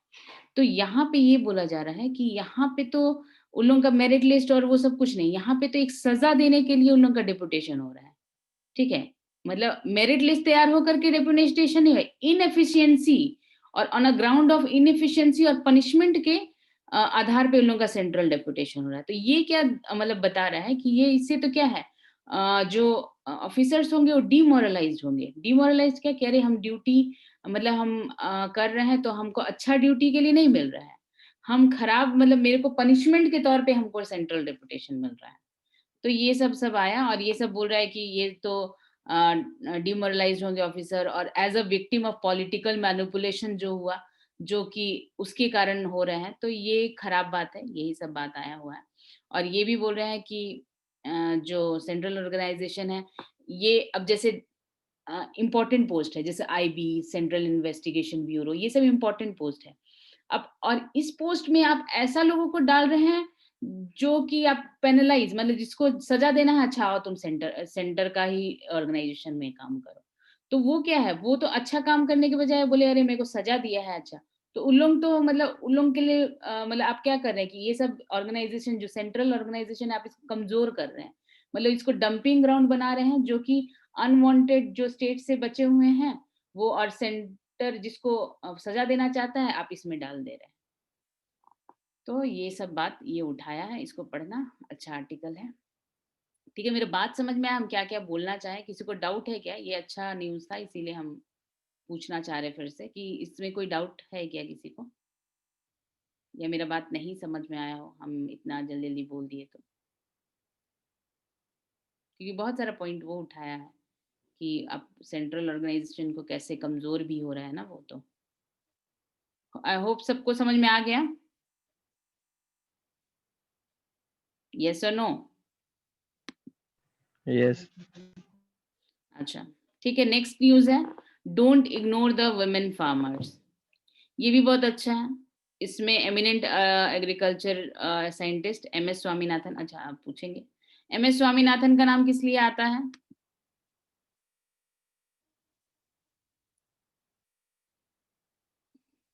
मीरा को ही याद है, मीरा बोलो। भारत में हरित क्रांति की शुरुआत किए थे। हाँ, ग्रीन रिवॉल्यूशन, ठीक है। तो ये एक ये अच्छा आर्टिकल है। ये बोले हैं क्या कि ये बोले हैं कि कुछ हिस्टोरियन ये बोल मतलब हाँ, मतलब ये एक बार बोले थे कि कुछ हिस्टोरियन ये बोलते हैं कि विमेन ही पहली थी जो कि क्रॉप्स का डोमेस्टिकेशन, मतलब क्रॉप्स को उगाना, मतलब सबसे पहले विमेन स्टार्ट की थी और वही इनिशिएट की है, ठीक है, art and science of farming. जब क्योंकि याद करो, जब हम लोग जब पढ़े हैं पैलियोलिथिक, मेसोलिथिक, वो सब एज पढ़े हैं, नियोलिथिक, तो नियोलिथिक के टाइम में आ गया था फार्मिंग। तो उस समय याद करो पहले लोग क्या करते थे, तो हंटर गैदरर थे। अच्छा पूछेंगे जब ये बात आया ही तो, हाँ ठीक है बताओ, पैलियोलिथिक टाइम में लोग कैसे अपना जीवन यापन करते थे? हम बोल ही दिया आधा बात। हाँ मेरा बोलो। और शिकारी और संग्राहक थे।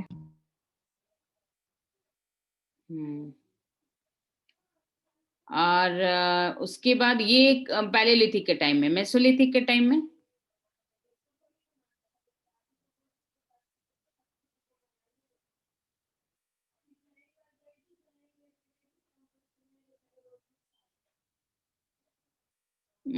हाँ पूजा बोलो।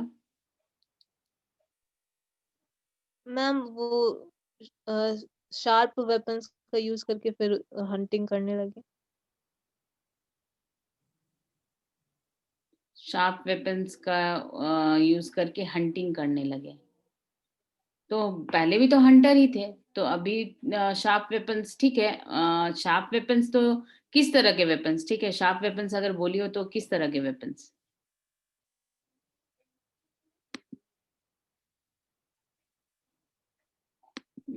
पूजा मैम पूजा से ही पूछ रहे हैं। मैम वही मतलब किस तरह के, वही मतलब कि अब नुकीले औजार जैसे पत्थर के होंगे। हाँ मीरा बोलो। ठीक है, मेसोलिथिक शिकारी औजार में क्या चेंजेस आया? वो औजार का नाम ले लिए तो औजार ही बोलेंगे हम। नहीं, हम तो औजार के बारे नहीं, हम तो पशुपालन भी करते थे, वो बोलने वाले थे। हाँ याद करो ये, मतलब याद रखो, ठीक है। औजार में अगर जब नाम ली हो पूजा, तो ये क्या है ना कि जब पैलेलिथिक एज में था तो बड़े पत्थर और उतने धारदार नहीं होते थे, लेकिन मेसोलिथिक में माइक्रोलिथ्स, मतलब छोटे औजार, मतलब नुकीले औजारों का प्रयोग, मतलब छोटे जो उनके औजार जो थे वो छोटे हो गए, जैसे नुकीले। और फिर वो ये भी आया है कि हड्डी का भी यूज करते थे, लेकिन सबसे इम्पोर्टेंट बात, पहले हंटर थे, गैदरर थे, अब क्या हुआ, डोमेस्टिकेशन ऑफ एनिमल शुरू हो गया, ठीक है, मतलब पशुपालन भी शुरू हो गया। पशुपालन के बाद फिर आएगा कि कृषि शुरू हो गया, अच्छा, कृषि जो शुरू हो गया, इसका एविडेंस कैसे मिला कि कृषि शुरू हो गया? कैसे हम लोग को पता चला कि कृषि शुरू हो गया? अनिमेश बोलो। वो लोग एक जगह ठहरने लगे। कैसे? हाँ, तुम देखे थे जाके? नहीं, हम नहीं देखे थे। तो कैसे पता चलेगा कि एक जगह ठहरे ना, घूम घूम के ठहरे, घूमते थे, तो कैसे पता चला? पोट्री से। हाँ, तो बोलना पड़ेगा ना कि हाँ पॉटरी मिला है, उस उन लोग एक जगह ठहरने लगे, मतलब वहां से पॉटरी मिला है। पॉटरी इंपॉर्टेंट है कि जैसे ही पॉटरी मिलेगा दैट मीन्स कि उन लोग कल्टीवेशन शुरू कर दिए। क्योंकि पॉटरी क्यों रहेगा? क्योंकि उन लोग जैसे पशुपालन क्या है, मतलब पशुपालन अगर पशु खा, मतलब जैसे अगर खा भी रहे हैं फ्लैश तो खाए, खत्म हो गया, उसको रखने का तो जरूरत नहीं है। लेकिन जैसे ही अनाज उगाएंगे तो अनाज तो एक एक बार में जैसे उगाए और खा गए, खत्म कर दिए, दूसरा दिन फिर से उगाए खाए, वैसा तो कर नहीं सकते। तो उसको प्रिजर्व करके रखने के लिए चाहिए, तो उसके लिए पॉटरी का जरूरत पड़ा। तो पॉटरी से ये पता चलता है कि हाँ अभी लोग कृषि शुरू कर दिए थे। ठीक है, तो हाँ, फिर से न्यूज में वापस आए कि न्यूज क्या है। तो इसमें बोला वही गया है कि सबसे पहले विमेन ही थी जो कि फार्मिंग शुरू की थी। क्यों? क्योंकि जो मेन थे वो तो खाना का तलाश में हंटिंग करने के लिए इधर उधर भटकते रहते थे। ठीक है, जो भी हो। तो वुमेन क्या की सीड्स, जो भी आसपास जो भी सीड्स होंगे या नेटिव जो भी फ्लोरा एंड फौना जो भी रहा होगा, जो भी फ्लोरा रहा होगा, उसको फिर मतलब शुरू, मतलब एक बार जैसे कोई चीज गिरा हुआ है, ठीक है, वहां पे अगर बीज उठा के खा ली और दूसरा बीज वैसा ही छूट गया तो दिखा कि अच्छा सेम बीज से पेड़ वहां पे हो रहा है। तो इस तरह से बोल रहे हैं कि वो ही इनिशिएट की थी। ठीक है, तो यही है कि उन लोगों का ही इंटरेस्ट से वो फिर से वो मतलब वो एज अ फॉडर वो यूज करने लगे, और फिर फ्यूल और फॉडर दोनों के का यूज करने लगे, तो फीमेल ही थे। तो अब क्या, लेकिन इंडिया में बहुत बड़ा मिसकंसेप्शन है कि एग्रीकल्चर, तो जब भी हम एग्रीकल्चर के बारे में सोचते हैं तो हमारा दिमाग में हमेशा क्या होता है, मेन फार्मर्स। ठीक है, फार्मर्स मतलब मेन, तो यही बोला गया है। लेकिन अगर सेंसस देखा जाए, मतलब एग्रीकल्चरल सेंसस, तो बोलते हैं 73.2% जो रूरल वुमेन है वो फार्मिंग एक्टिविटीज में एंगेज है। ठीक है, लेकिन अब ये बहुत खराब बात है कि 12.8% ही वुमेन के पास अपना लैंड है। ठीक है, लैंड उन लोगों का है, नहीं तो बाकी सब क्या है, वो मेन का है। इसमें बहुत सारे रीजन है, कल्चरल रीजन है, सोशल रीजन है, रिलीजियस फोर्सेस है जो कि वुमेन को ओनरशिप लैंड का नहीं देता है। ठीक है, हम लोग जैसे अभी ही बहुत सारा रूल जो पास हुआ है, जैसे देख लो ना, पहले क्या था, 2005 से पहले जो अगर रूलिंग था तो क्या था रूलिंग में।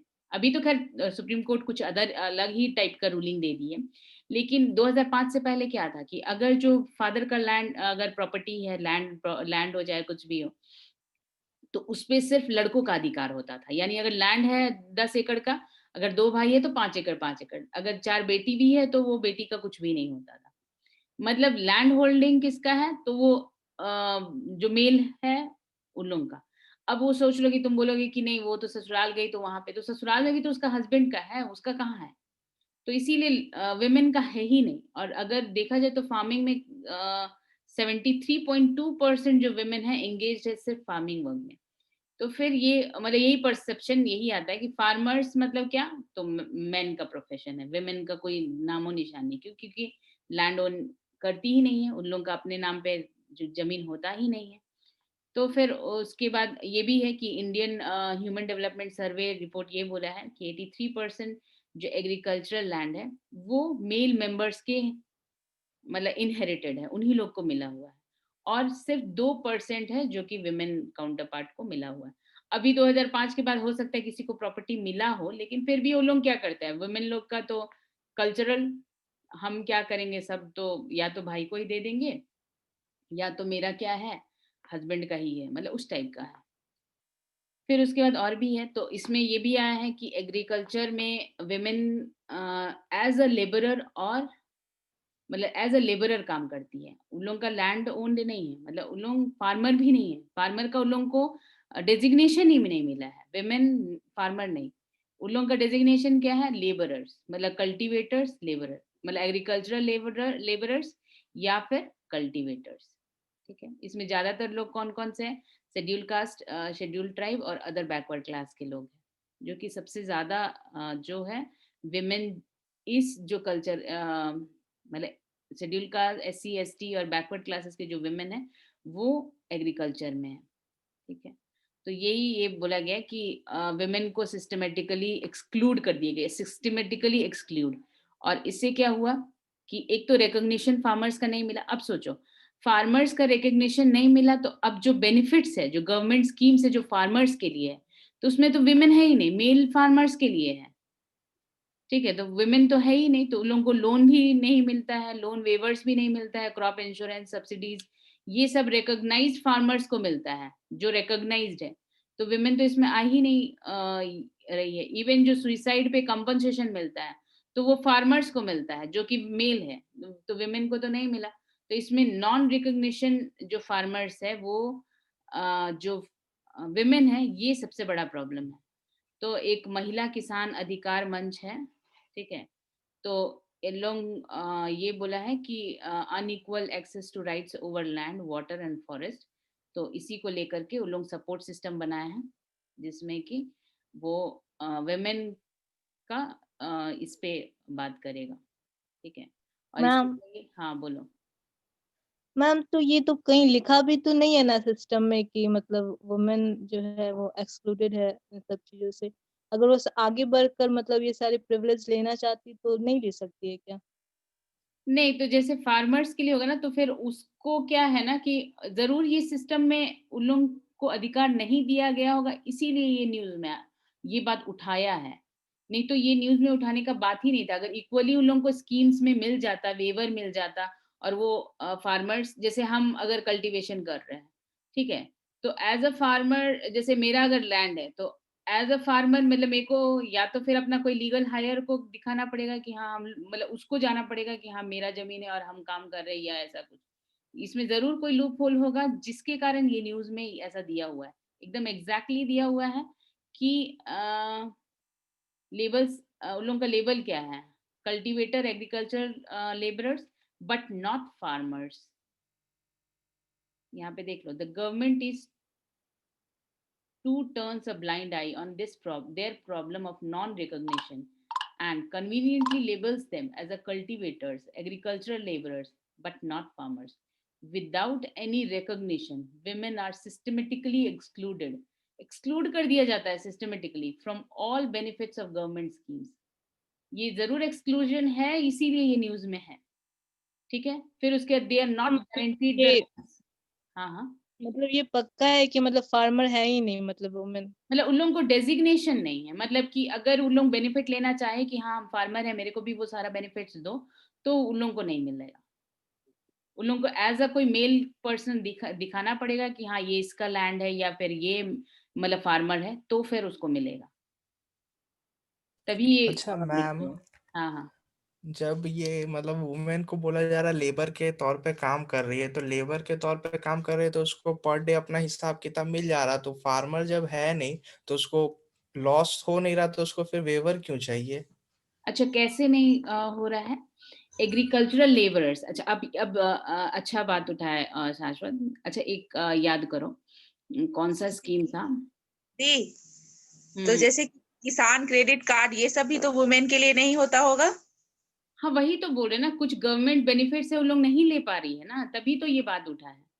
अच्छा यहाँ पे पहले शाश्वत का थोड़ा सा प्रॉब्लम उसका, ये हम उसको दूसरा बात से समझा रहे हैं। अच्छा याद करो शाश्वत, ये कुछ दिन पहले ये न्यूज था कि जो भी फार्मर्स है जो डिस्ट्रेस में है, ठीक है, और फार्मर्स को मिल रहा था जैसे 1 एकड़ में 6,000 रुपए था ना एक हाँ, स्कीम। वो 6,000 अभी मिल रहा है सबको। हाँ 1 एकड़ में 6,000 रुपए। तो हम्म। अब उसमें था कि जिसका जमीन है उसको मिलेगा, पहले यही बात था ना कि जिसका हम्म। जमीन है उसी को मिलेगा। फिर बाद में क्या हो गया कि नहीं ठीक है, जिस जो जो कोई कोई स्टेट ये वाला लागू किया था, मेरे ख्याल से उड़ीसा ही था, कि नहीं जिसका जमीन है उसको भी मिलेगा और जो जमीन लेकर के कल्टीवेशन कर रहा है उसको भी मिलेगा।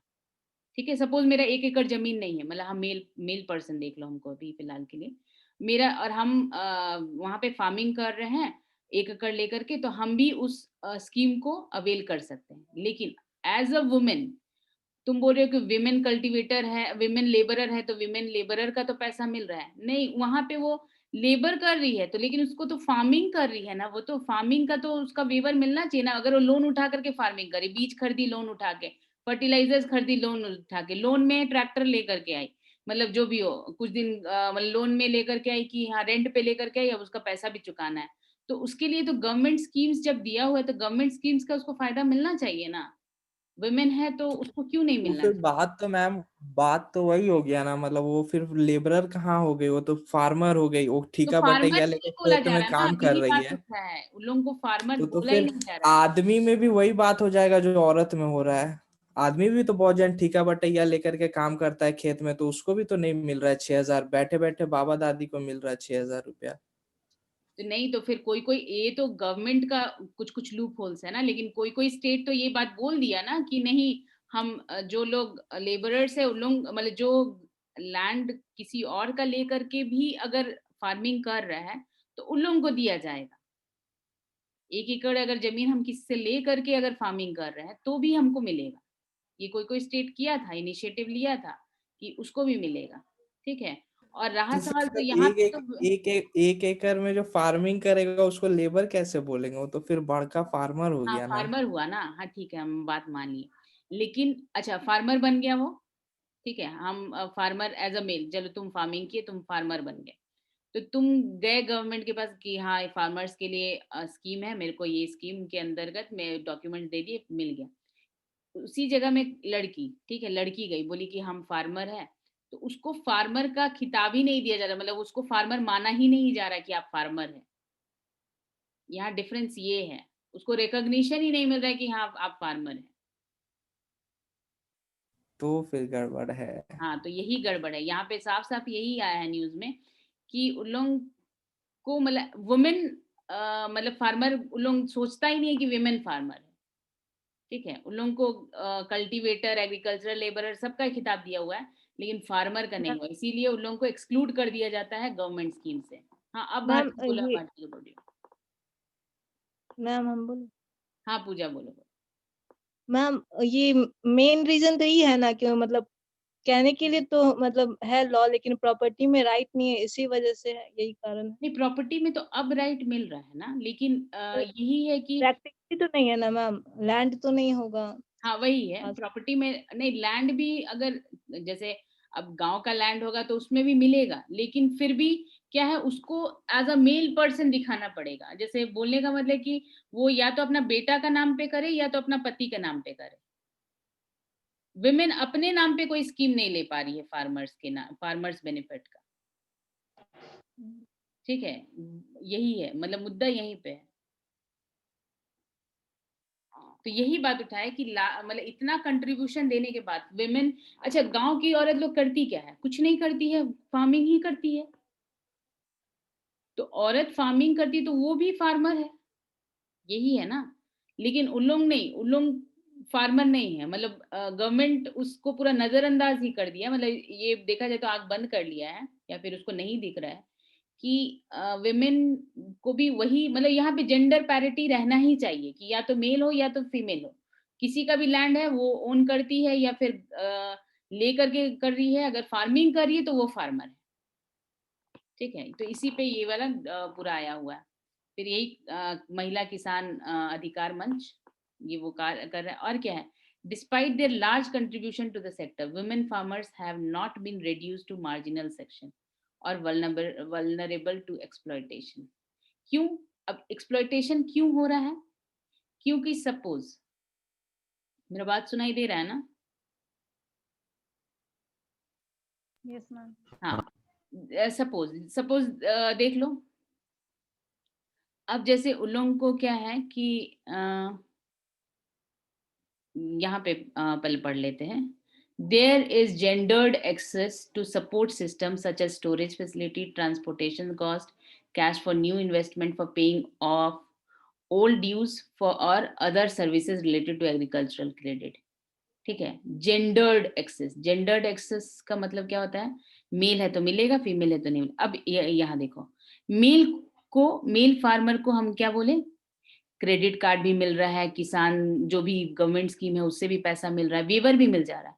अब फीमेल को क्या मिल रहा है, फीमेल फार्मर, अब उसके घर में कोई मेल है ही नहीं पर्सन, अब फीमेल फार्मिंग करके अपना जो भी वो भरण पोषण कर रही है, जो भी भरण पोषण कर रही है, अब क्या उसका क्रॉप खराब हो गया, पूरा खेत बर्बाद हो गया, बाढ़ आया, पूरा खेत बर्बाद हो गया। अब वो क्या करेगी, उसको तो वेवर भी नहीं मिला, उसको तो लोन भी नहीं मिला था, वो तो किसी और से लोन ली थी, मतलब जो मनी लेंडर्स जो होते हैं, तो अब मनी लेंडर्स तो अपना पैसा लेंगे, उसको क्या करना, वो क्यों वेवर देगा, गवर्नमेंट होती तो ठीक है लोन वेवर दे देती, वो क्यों ले वेवर देगा। अब वो क्या है, अब मतलब विमेन का देखो एक्सप्लॉयटेशन शुरू हो गया, अब वो अदर मीन्स सोचेगा कि हाँ उससे हम कैसे पैसा निकालें, या तो उसका प्रॉपर्टी बोलेगा या तो खेत दे दो मेरे को, अब उसका खेत भी गया, जो उसका जीवन को जो भी मतलब जीविकोपार्जन का एक जो साधन था, जहाँ पे चलो खेती करके कम से कम इतना अनाज तो उगा सकती थी कि अपना भरण पोषण कर सके, वो भी गया। और वो क्या है कि वो या तो खेत ले लेगा या फिर अनड्यू जो भी डिमांड करेगा, ठीक है, तो ये क्या है, एक्सप्लॉयटेशन भी शुरू हो जाएगा, ठीक है। तो ये सब प्रॉब्लम्स है, और ये आर्टिकल में अच्छा आर्टिकल है, ये पढ़ना। अच्छा, अब आते हैं आ गया फिर से कॉर्पोरेट फार्मिंग और वो सब वाला बात। तो कॉर्पोरेट फार्मिंग, कॉन्ट्रैक्ट फार्मिंग, उस एक्ट का बताओ, नाम बताओ पूरा पूरा, हम पूछेंगे। चलो बताओ, ये जो 3 फार्म बिल था, हम ऑलरेडी तीनों का नाम बता चुके हैं, तीनों का नाम बताओ, याद हो जाना चाहिए अभी तक।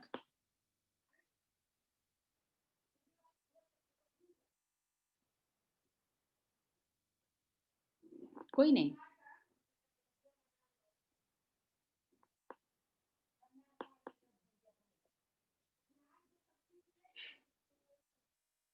अनिमेश बोलो। Essential commodities act, farmers trade and commerce act, और एक नहीं पता।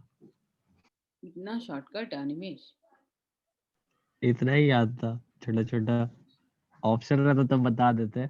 ऑप्शन अब भूल जाओ, यूपीएससी का तैयारी कर रहे हो, ऑप्शन कहाँ से, ऑप्शन तो नहीं, अब यूपीएससी का तैयारी करने वाला ऑप्शन से क्वेश्चन बनाता है, मतलब वो क्वेश्चन से आंसर नहीं ढूंढता है, ठीक है।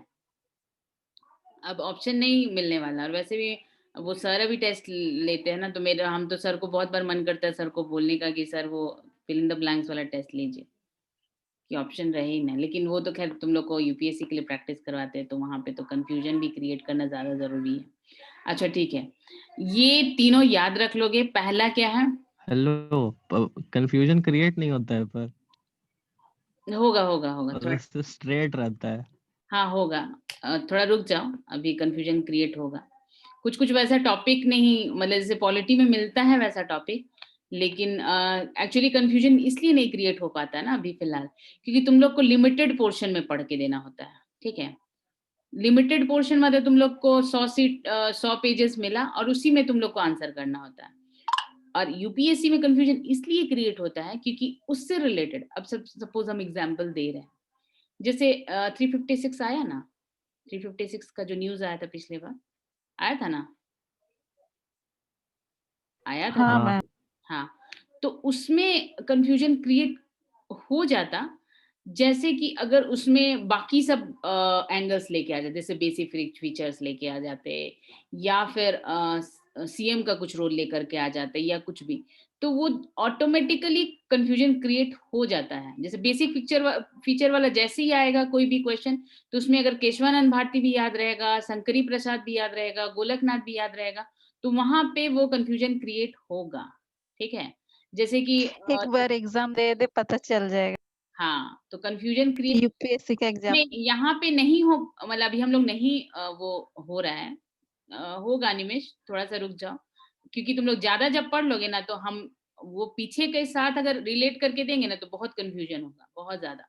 लेकिन हाँ, अभी क्या है, सर ये सोचते हैं कि कहीं सब कोई डिमोरलाइज ना हो जाए, कि अरे मेरे को सब पढ़ना पड़ेगा, कम से कम 100 पेज ही पढ़ करके आदत अभी डाल ले, कि 100 पेज वाला में भी रॉन्ग ना हो, इसीलिए। नहीं तो कंफ्यूजन तो क्रिएट वो आराम से ही हो जाएगा, फिर तुम लोग के दिमाग में तुम ही लोग सोचोगे, अरे ये कहाँ से पढ़े, ये सब कहाँ से पढ़े, तो इधर उधर भाग ना भागते रहो, एक जो पढ़ना है वही पढ़ते रहो, वो और सबको याद करके रहते रहो, तो इसीलिए अभी नहीं क्रिएट करते हैं कंफ्यूजन उतना।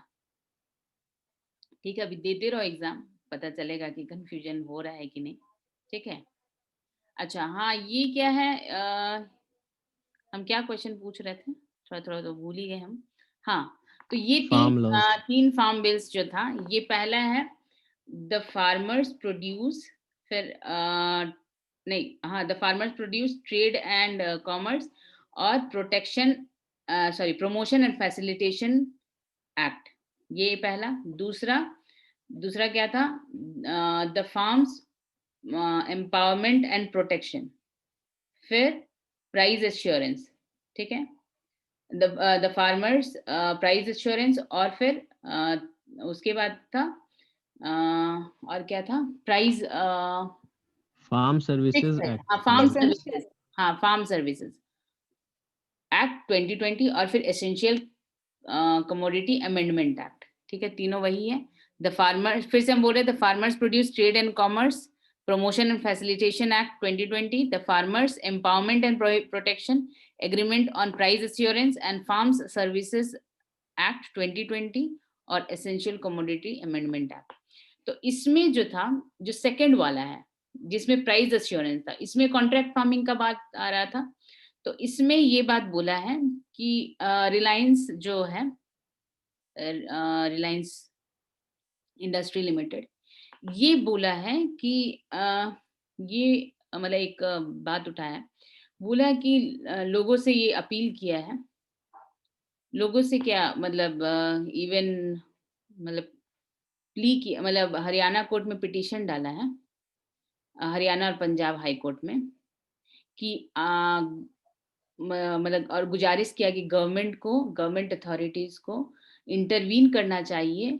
क्यों? क्योंकि जो ये फार्मर्स जो प्रोटेस्ट कर रहे हैं, ये लोग मेरा जैसे मोबाइल टावर्स को वेंडलाइज कर रहे हैं, मतलब सब तोड़ फोड़ मचा रहे हैं। तो ये बोला है कि ये बोला है कि जो भी फार्म लॉ पास हुआ है और कॉन्ट्रैक्ट फार्मिंग का बात हुआ है, कॉर्पोरेट और कॉन्ट्रैक्ट फार्मिंग जो कि ये हुआ है, इस बिजनेस में हम नहीं घुसने वाले हैं, और मेरा कोई इरादा भी नहीं है घुसने का, और मेरा कोई सब्सिडरी या फिर कोई भी इस एग्रीकल्चरल लैंड परचेज नहीं करने वाला है, डायरेक्टली इनडायरेक्टली। इसीलिए आप मतलब गवर्नमेंट को इंटरवीन करने के लिए प्ली दिया हुआ है कि फार्मर्स को मेरा मोबाइल टावर तोड़ने से रोकिए। ठीक है, क्यों? क्योंकि सबको तो यही लग रहा है कि रिलायंस सब पे कब्जा कर लेगा, अब मार्केट पे भी कब्जा कर लेगा, कॉन्ट्रैक्ट फार्मिंग भी कर लेगा, ये सब। अच्छा, कॉन्ट्रैक्ट फार्मिंग में क्या बात था?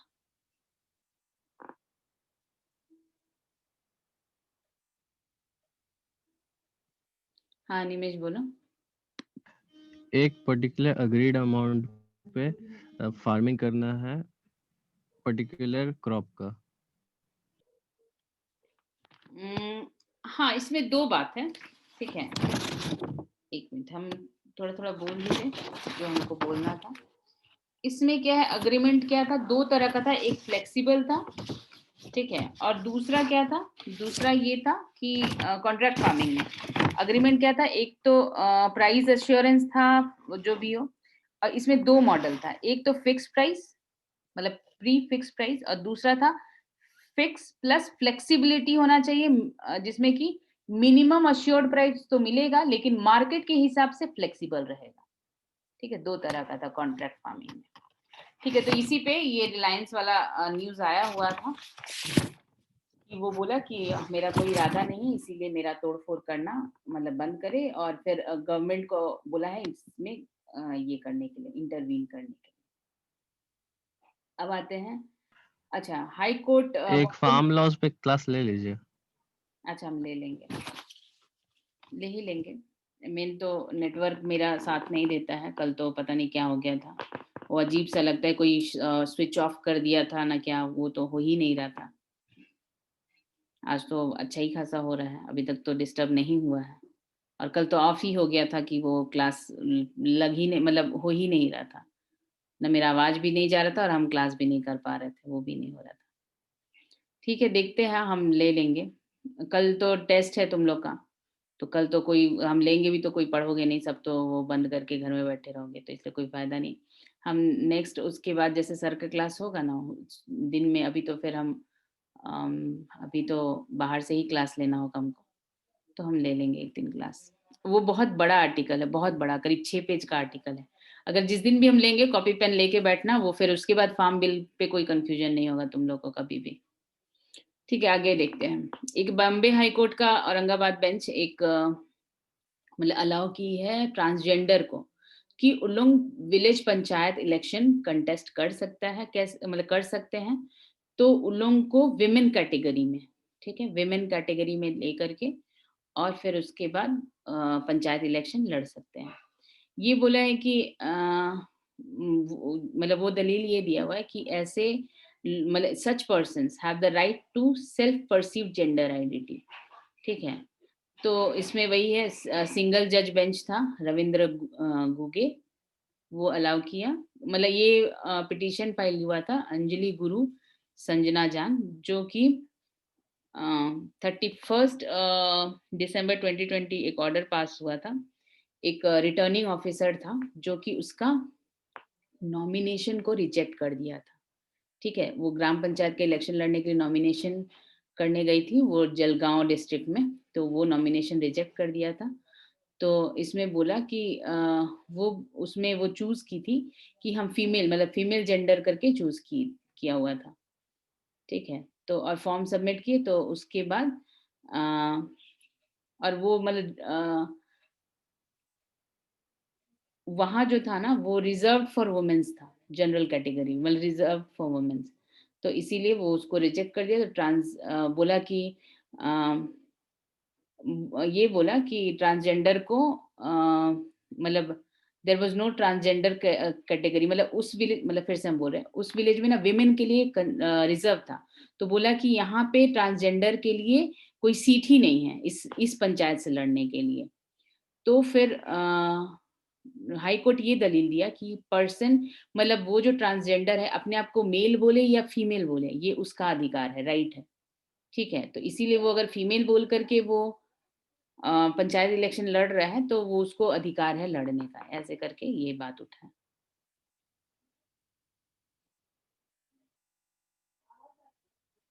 फिर उसके बाद ये पिटिशनर और भी बोला है, अब ऐसा नहीं कि वो पहले मेल मेल बोल रहा है और बाद में बदल के फीमेल हो गया, ठीक है। मैम हम्म। हाँ बोलो, पूजा बोल रही हो? मैम सर तो बोले थे कि उसमें फीमेल्स नहीं सना सर हाँ, बोले थे उसमें फीमेल्स रहनी चाहिए, क्योंकि फीमेल्स नहीं रहती तो सिर्फ मेल्स जो है वो वही उसमें रहते हैं और अपने घर की लेडीज लोग को खड़ा कर देते हैं और फिर सारा प्रिविलेज जो रहता है वही लोग उठाते हैं। वो अलग बात है, वो अलग बात है वैसा ना, वो तो डिफरेंट मुद्दा ही डिफरेंट है। वो क्या है फीमेल, ये अलग बात है, मतलब वो जो सर बात बोले थे ना, वो क्या है ना कि बहुत सारी जगह पे ये होता है कि फीमेल को जो रिजर्वेशन मिला है, जो बात उठा था उस दिन, वो क्या है कि जैसे बिहार में 50% फीमेल को रिजर्वेशन है पंचायत इलेक्शन में, तो वो करते क्या है, मेल लोग करते क्या है, वो फीमेल्स को तो जहाँ पे रिजर्व रहता है फीमेल्स के लिए जो सीट, वहां पे अपनी घर की फीमेल को नॉमिनेट करवा देते हैं, इलेक्शन भी जीत जाती है, लेकिन एज अ वो रबर स्टैम्प ही यूज होती है, बाकी सारा काम तो उन्हीं लोग करते हैं, उन्हीं लोगों का चलता है। ये डिफरेंट थिंग है। यहाँ पे बात ये हो रहा है कि जो एक ट्रांसजेंडर है जो नॉमिनेशन भरने गई थी, ठीक है, वो अपने आप को फीमेल बोल करके वो मतलब अपना आइडेंटिटी ही फीमेल, मतलब वो फीमेल भर करके ही ये भरी थी, तो उसका रिजेक्ट हो गया। बोला कि यहाँ पे ट्रांसजेंडर के लिए रिजर्व सीट नहीं है, ये फीमेल के लिए रिजर्व सीट है यहाँ पे। तो फिर उसके बाद ये हाई कोर्ट गया, मतलब ये हाई कोर्ट पिटीशन डाली कि मतलब ये जो ट्रांसजेंडर है ये हाई कोर्ट में पिटीशन डाली कि हम तो अपने आप को फीमेल ही हर जगह बोलते हैं, ठीक है। वो बोली कि हम अपने आप को मतलब हर पेपर में, मेरा शुरू से अभी तक में जब भी हम कोई भी पर्पस के लिए अगर भरे हैं तो अपने आप को फीमेल जेंडर में ही ये करते हैं। हम मतलब मेल जेंडर में कभी भी फ्यूचर में भी चेंज नहीं होंगे, कि हाँ ऐसा नहीं कि जहाँ मेल के लिए मेल को फायदा पहुंच रहा है तो हम अपना ट्रांसजेंडर है तो हम मेल बोल करके और ये कर दें।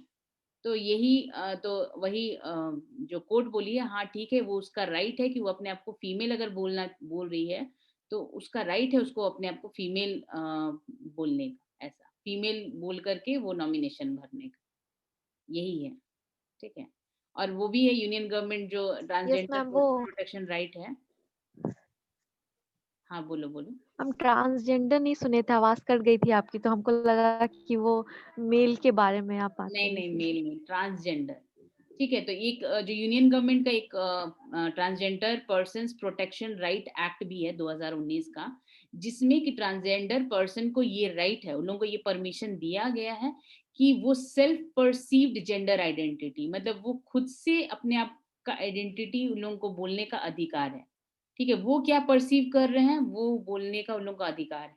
वो जैसे अब ट्रांसजेंडर मतलब ठीक है, बायोलॉजिकली उन लोग स्टेराइल होते हैं, वो सब छोड़ दो, लेकिन क्या है कि देखना कोई ट्रांसजेंडर जो है जनरली उन लोगों को साड़ी पहनना ज्यादा अच्छा लगता है, कोई जो रहते हैं वो नहीं, नॉर्मल जो ट्राउजर्स वो सब में, तो वो अपने आप को फीमेल दिखाना या मेल दिखा बोलना वो उन लोगों के ऊपर डिपेंड करता है, ठीक है। तो वही बात बोला हुआ है।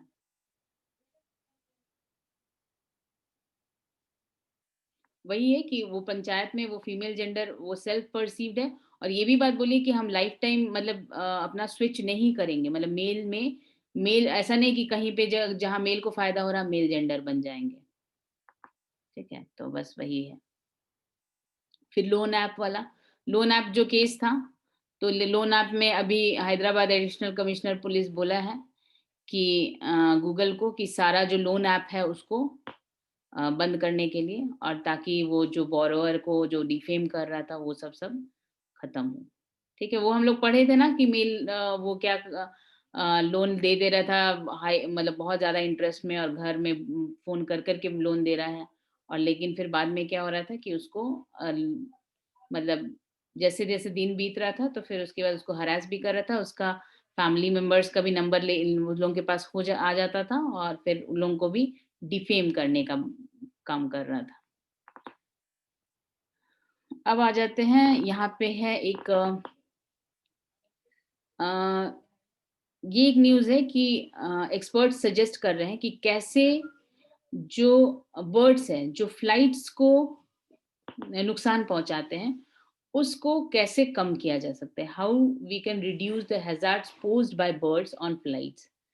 तो ये बोल रहा है कि हैबिटेट मैनेजमेंट ऑफ बर्ड्स ये है कि कैसे एयरपोर्ट के अंदर में जो लोगों का ब्रीडिंग होता है, ठीक है, और जैसे कि लोग क्या होते हैं कि एयरपोर्ट के आसपास ही वेस्ट डंप कर देते हैं, फिर उसके बाद एयरफील्ड्स वहाँ पे बर्ड्स क्या आकर के मतलब वहीं पे रहते हैं, वहीं पे जैसे वो प्रोड्यूस भी करते हैं, वो सब कुछ करते हैं, और फिर उससे क्या होता है कि जब फ्लाइट जैसे टेक ऑफ करने वाला होता है या लैंड करने वाला होता है, तो उस समय क्या होता है कि ये जो बर्ड्स या तो टकरा करके या फिर उसके कारण क्या होता है कि हादसा होता है। तो वही बोला जा रहा है कि इन लोगों को मतलब उसके 10 किलोमीटर के रेडियस में मतलब ऐसा डेटाबेस बनाया जाए कि वो 10 किलोमीटर के रेडियस में कोई भी बर्ड स्पीसीज ना रहे, और जिसके कारण क्या हो कि इस तरह से फ्लाइट्स को नुकसान ना पहुंचे और फिर लैंडिंग और टेक ऑफ में कोई भी एक्सीडेंट ना हो, ठीक है। तो वही उसी के बारे में न्यूज़ है, तुम लोग पढ़ लेना। ये तो फिर से वही है। तो ठीक है, ये हम लोग का आज का ये न्यूज़ खत्म हुआ, लेकिन टाइम तो हो गया है, लेकिन और भी न्यूज़ है।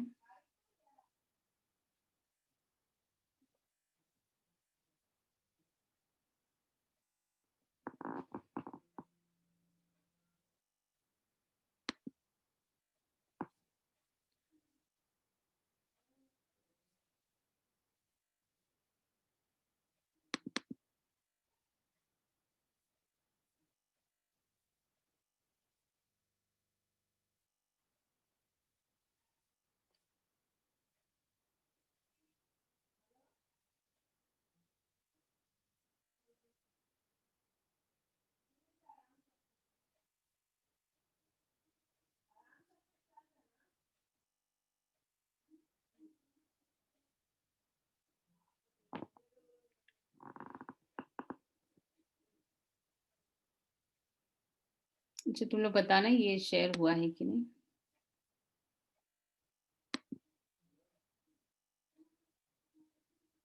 शेयर कर रहे हैं।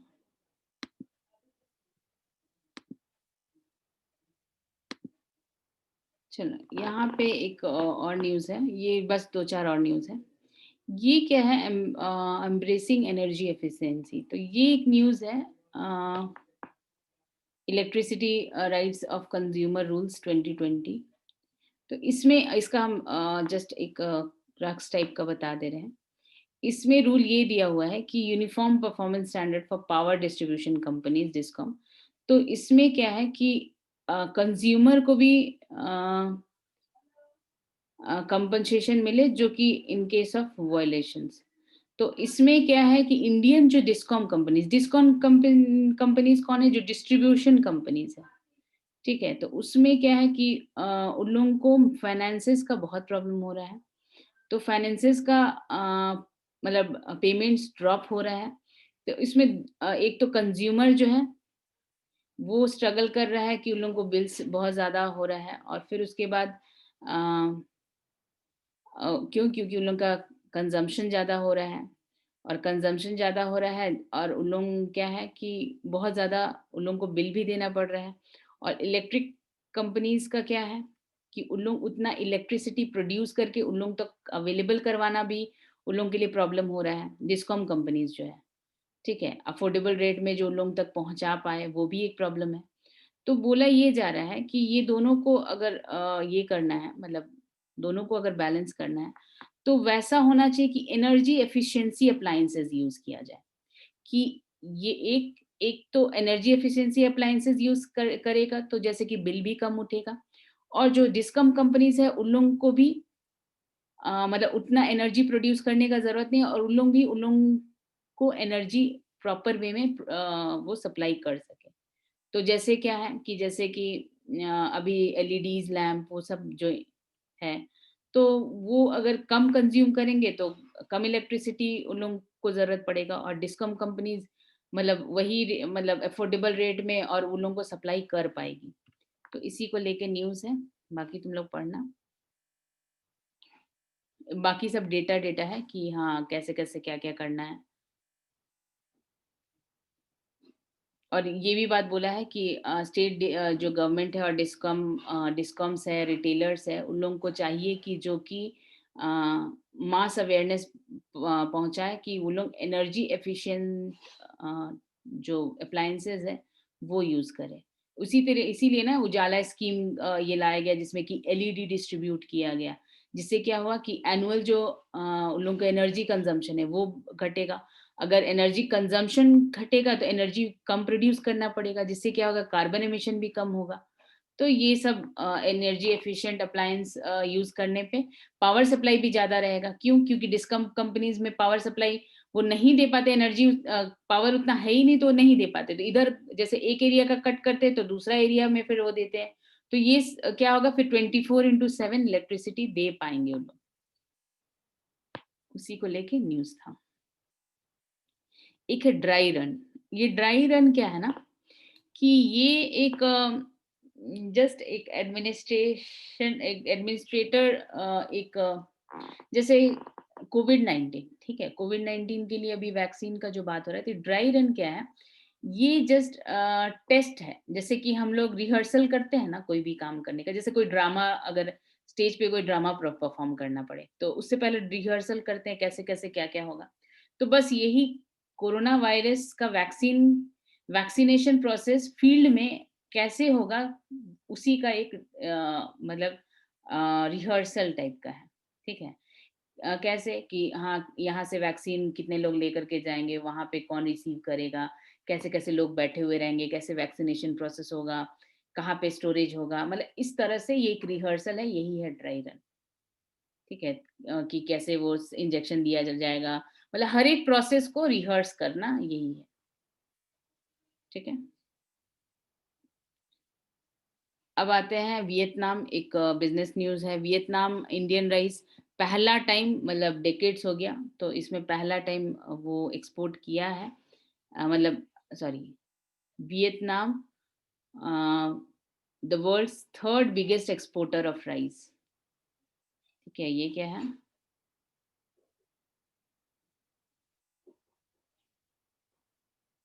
Vietnam, third biggest exporter of rice, has started buying grain from India. मतलब उसका राइवल है, क्योंकि ये तो अपने थर्ड एक्सपोर्टर है, तो इंडिया से पहला बार वो खरीदा है। और जिससे क्या हुआ है कि क्यों, तो क्योंकि लोकल प्राइस जंप कर गया, मतलब लोकल प्राइस उसका बढ़ गया है, मतलब हाईएस्ट इन 9 years। ठीक है, फिर उसके बाद अब इंडिया का न्यूज़ क्या दिया हुआ है, India is the world's biggest exporter of grain. ये याद रखोगे, इंडिया वर्ल्ड का बिगेस्ट एक्सपोर्टर है। फिर उसके बाद वही है, ये और भी है कि इंडिया कहाँ कहाँ क्या क्या वो सप्लाई करता है, ये सब तुम लोग पढ़ लेना। और Philippine buying lifted Vietnamese rice export prices to fresh 9-year high. ये हुआ ही क्यों है, क्योंकि फिलिपिन वियतनाम से बहुत राइस वो ये खरीद लिया, जिससे हाई और मतलब जैसे दाम जो और बढ़ गया है। ठीक है, अब आ जाते हैं ट्रेड डिफिसिट। अच्छा, ट्रेड डिफिसिट क्या होता है, कोई बताओ? सर बहुत बार पूछे, आज हम पूछ रहे हैं, ट्रेड डिफिसिट क्या होता है? हाँ, बोलो पूजा। मैम अगर एक्सपोर्ट से ज्यादा इंपोर्ट होता है तो फिर वो ट्रेड डिफिसिट। हाँ, तो ट्रेड डिफिसिट का यही न्यूज़ है। हाँ, एक्सपोर्ट अगर हम कम करते हैं और इंपोर्ट ज़्यादा करते हैं तो वो होता है ट्रेड डिफिसिट। तो उसका ही न्यूज़ है। ये क्या है कि contracting for the third straight month, क्या है, India sorry, India export slipped marginally 0.08% दिसंबर में, और इसीलिए even as the trade deficit widened, इतना वाइडेंड मतलब ज्यादा हो गया, क्यों, क्योंकि इंपोर्ट बढ़ गया। ठीक है, उसी को लेकर न्यूज़ है। तो ये डेटा रिलीज कौन की करता है, तो ये कॉमर्स मिनिस्ट्री रिलीज किया ये डेटा। बाकी सब तो तुम लोग का डेटा, ये ट्रेड डिफिसिट ही सिर्फ जाना चाहिए। मेजर कमोडिटीज कौन कौन सा है जिसमें पॉजिटिव ग्रोथ एक्सपोर्ट हुआ है, फार्मास्यूटिकल्स में पॉजिटिव ग्रोथ हुआ है, फिर उसके बाद मतलब एक्सपोर्ट हुआ है, आयरन ओर्स में हुआ है, इलेक्ट्रॉनिक गुड्स में इतना हुआ है, फ्रूट्स वेजिटेबल्स ये सब में हुआ है। और मेजर कमोडिटीज जिसमें कि इंपोर्ट हम लोग का बढ़ा हुआ है, पॉजिटिव ग्रोथ जिसमें इंपोर्ट ज्यादा हुआ है, पल्सेस है, वेजिटेबल ऑयल्स है, केमिकल्स है, इलेक्ट्रॉनिक गुड्स है। तो ये सब ये डेटा है, पढ़ लेना।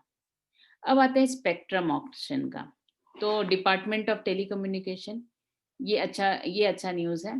तो ये क्या है ना कि बोल रहे हैं कि जो स्पेक्ट्रम ऑक्शन किसका, तो 4G स्पेक्ट्रम 700 800 ये सब तो मेगाहर्ट्ज का बैंड होता है, ये सब तुम लोग ऑलरेडी पता है, सर ऑलरेडी डिस्कस कर चुके हैं। अब आते हैं इसका कुछ कुछ ये करने का कि अभी क्या है कि ऑक्शन होगा। तो इसमें ऑक्शन होता क्या है, स्पेक्ट्रम ऑक्शन।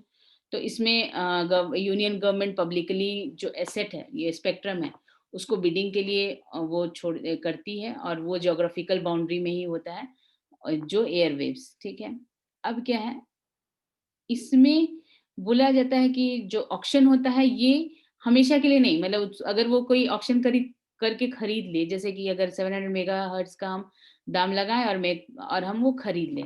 एक सेकंड,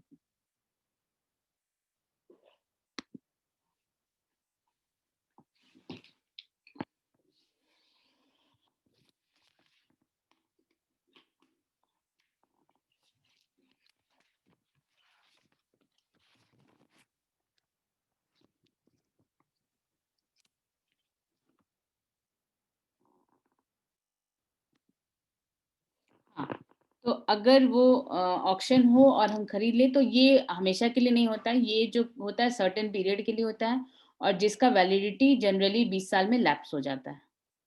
ठीक है, तो अब ऑक्शन क्यों हो रहा है, तो अभी हो रहा है, मतलब होने वाला है, जिसमें कि लास्ट स्पेक्ट्रम ऑक्शन हुआ था 2016 में, और उस समय मतलब बहुत सारा, मतलब गवर्नमेंट ऑफर की थी, ये सब डेटा है, और जिसका रिजर्व प्राइस इतना था, ये डेटा तुम लोग पढ़ लोगे।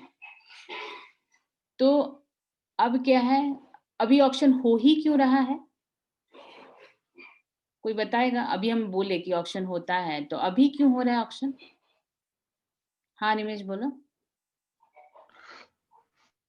4G के लिए है। 4G के लिए हो रहा है। नहीं, और 5G के लिए भी हो रहा है, मतलब होगा। अभी क्या है ना कि न्यू स्पेक्ट्रम ऑक्शन इसलिए हो रहा है क्योंकि जिसका वैलिडिटी है वो 2021 में एक्सपायर करने वाला है। हम बोले ना 20 साल क्या वैलिडिटी होता है, तो वो 2021 में एक्सपायर करने वाला है। तो जिससे क्या होगा, अगर एक्सपायर करेगा तो उसको तो अब तो उसका स्पेक्ट्रम नहीं रहेगा ना, वो एक्सपायर करेगा। तो जिसके कारण क्या होगा कि अभी होगा, तो अभी क्या है, अच्छा ऑक्शन जब होता है ना स्पेक्ट्रम का, तो उसका एक रिजर्व प्राइस होता है जिसके नीचे ऑक्शन नहीं हो सकता। ठीक है, जैसे कि अगर मतलब बैंड्स होता है, ये सब तो तुम लोग को पता है। तो रिजर्व प्राइस हर एक बैंड के लिए अलग, मतलब उसका जो रिजर्व प्राइस होता है, जैसे 3.92 लाख करोड़ है, वो रिजर्व प्राइस है। ठीक है, ये बैंड्स का 700 800 का। तो इससे कंपनी क्या है, इससे ऊपर का बिडिंग कर सकती है, उससे नीचे बिडिंग मतलब नहीं होगा। ठीक है, उससे ऊपर होगा, उससे नीचे नहीं होगा। तो अब बोल रहे हैं कि अब कौन लोग बिडिंग करेंगे। तो देखा जा रहा है कि 3 प्राइवेट टेलीकॉम प्लेयर्स ही है, रिलायंस जियो, इन्फोकॉम, भारती एयरटेल और वोडा आइडिया। यही है 3 कंटेंडर जो कि अभी बिडिंग करने वाले हैं। क्योंकि न्यू कंपनीज मतलब अच्छा और कौन कौन बिडिंग कर सकते हैं, न्यू कंपनीज भी कर सकते हैं, फॉरेन कंपनीज भी एलिजिबल है स्पेक्ट्रम को मतलब बिडिंग करने के लिए। लेकिन फॉरेन कंपनीज को क्या करना पड़ेगा, फॉरेन कंपनीज को या तो इंडिया में उसका ब्रांच सेटअप करना पड़ेगा, और नहीं तो फिर रजिस्टर्ड मतलब जैसे कोई रजिस्टर्ड कंपनी और रजिस्ट्रेशन कराना पड़ेगा इंडियन कंपनी ये करके। और नहीं, और क्या करना, और क्या कर सकता है, या तो फिर टाई अप कर सकता है कोई इंडियन कंपनी के साथ। और क्या, अगर वो सोचो सेटअप किया पूरा नया कंपनी ही लगाया, तो उसको तो बहुत सारा टावर्स भी बैठाना पड़ेगा ना, क्योंकि उसको तो स्पेक्ट्रम खरीदेगा लेकिन टावर्स तो कहाँ से लेगा, उसको टावर्स भी तो बैठाना पड़ेगा। तो ये सब है, लेकिन हाँ एलिजिबल है फॉरेन कंपनीज, तो ये सब कंडीशन है। तो अब ये बोल रहे हैं कि जो बिडिंग होगा तो इसमें क्या है, बहुत सारा कुछ कुछ जो है, बहुत एक्सपर्ट्स जो लोग जो कुछ बोलते हैं। हाँ निमेश बोलो। रिजर्व प्राइस में जो सारे के सारे बैंड्स एक साथ बंडल्ड हैं या फिर सबका अलग अलग है? नहीं, रिजर्व प्राइस जो है 3.92 ना, जैसे कि 700 मेगाहर्ट्ज का है, तो उसका रिजर्व प्राइस जैसे 3 पॉइंट, देखो यहाँ पे है, एक मिनट हम बता रहे हैं। ये सारे बैंड्स है 700 800 220 320 500 frequency band. The reserve price for all these bands together, ठीक है, together has been fixed at 3.92 lakh crore. मतलब 700 का भी तुम बिके, हाँ बिकेंगे तो ये सब अलग अलग ना? हाँ बिकेंगे अलग अलग सबका बैंड का, लेकिन 700 का खरीदोगे तो 3.92 लाख करोड़ से नीचे बिडिंग नहीं होगा, ऊपर ही होगा। 800 का भी खरीदोगे तो 3.72 लाख 92 लाख से नीचे नहीं होगा, ऊपर ही होगा बिडिंग। ठीक है, नीचे का जो कैप मतलब नीचे जो है वो थ्रेशोल्ड डिसाइड हो चुका है कि इससे नीचे नहीं होना चाहिए बिडिंग, रिजर्व प्राइस हो चुका है, इससे ऊपर ही वो बिडिंग होगा। ठीक है ना अनिमेश? Yes ma'am. अब आते हैं कि कुछ जो एक्सपर्ट लोग हैं, जो एनालिस्ट है, वो बोलते हैं कि अच्छा भारती एयरटेल तो नया ऑक्शन तो करेगा नहीं, नया तो लेगा नहीं, नया स्पेक्ट्रम तो खरीदेगा नहीं। क्यों? क्योंकि वो तो सिर्फ रिन्यू ही करेगा। तो फिर उसके बाद न्यू स्पेक्ट्रम के लिए तो भारती एयरटेल तो बिडिंग करेगा ही नहीं। और वोडा आइडिया, ठीक है, वो बोला कि ये ऑक्शन में हो सकता है कि नहीं पार्टिसिपेट करे। क्यों? क्योंकि इसका वैसे भी फाइनेंशियल कंडीशन बहुत उसका कैश फ्लो बहुत कंस्ट्रेंट है, मतलब वो उसको कमी है। तो अब रहा कौन है ऑक्शन करने के लिए? बस मुकेश अंबानी और रिलायंस जियो। तो यही जो है बिडिंग करेगा। ठीक है, तो यही इसी के बारे में वो ये बात बोल रहे हैं। अब आते हैं कि ये अच्छा, पब्लिक सेक्टर वाला जैसे BSNL है वो नहीं करेगा? पब्लिक सेक्टर किसका है? ये BSNL किसका है? गवर्नमेंट का।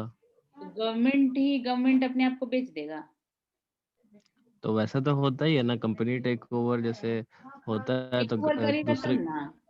गवर्नमेंट कंपनी जैसे दूसरे गवर्नमेंट कंपनी को टेक ओवर कर लेती है, वैसे तो हाँ, तो वो यहाँ पे उसका बिडिंग में कुछ भी होना अलग चाहिए। ही कुछ ये होगा। ये बिडिंग प्राइवेट 3 कंपनीज के लिए है, तो वो अपना कुछ उसका अलग ही ये होगा, मतलब उसका अलग ही क्राइटेरिया कुछ होगा कि उसका स्पेक्ट्रम कैसे डिसाइड होता है होगा।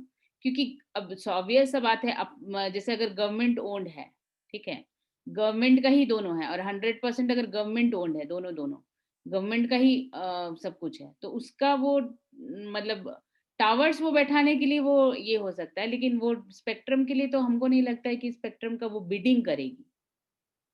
ठीक है, फिर आ जाते हैं वो अलग अलग प्लान है बिडर्स का, वो ये सब तो तुम लोग पढ़ लेना। और क्या है कि इसमें दिया हुआ है डिफर्ड पेमेंट प्लान है, बिडर्स को सब वन के लिए वो बैंड के लिए ये देना पड़ेगा। ये डिटेल है, ये तुम लोग पढ़ लेना। और क्या है, इसमें जो भी सक्सेसफुल बिडर होंगे, ठीक है, जो भी बिडिंग कर लिए सक्सेसफुल बिडर होंगे, उन लोगों को 3% एडजस्टेड ग्रॉस रेवेन्यू देना पड़ेगा as a spectrum usage charges. ये सब पहले आया है न्यूज में।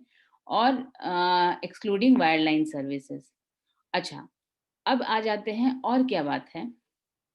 अब देखो ये क्या बोला, इसमें एक अच्छा मतलब कंसेप्ट है कि हम क्या बोले, भारतीय एयरटेल तो नया खरीदेगा नहीं, उसको तो रिन्यू ही करवाना है। वोडा आइडिया के पास है ही नहीं उतना पैसा का कैश फ्लो कि वो बिडिंग करने का मतलब कंडीशन में हो।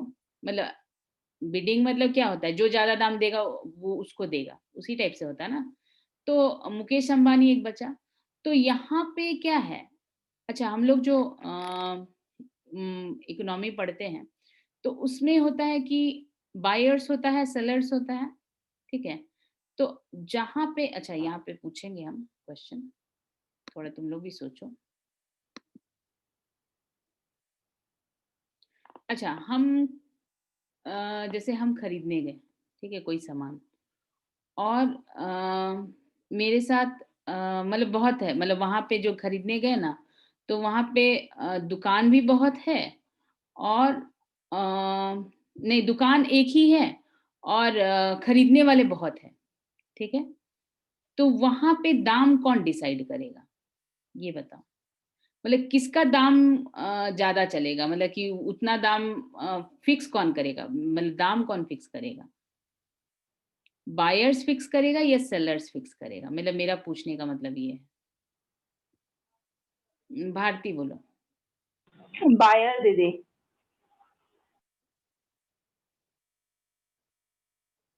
मीरा। दुकानदार।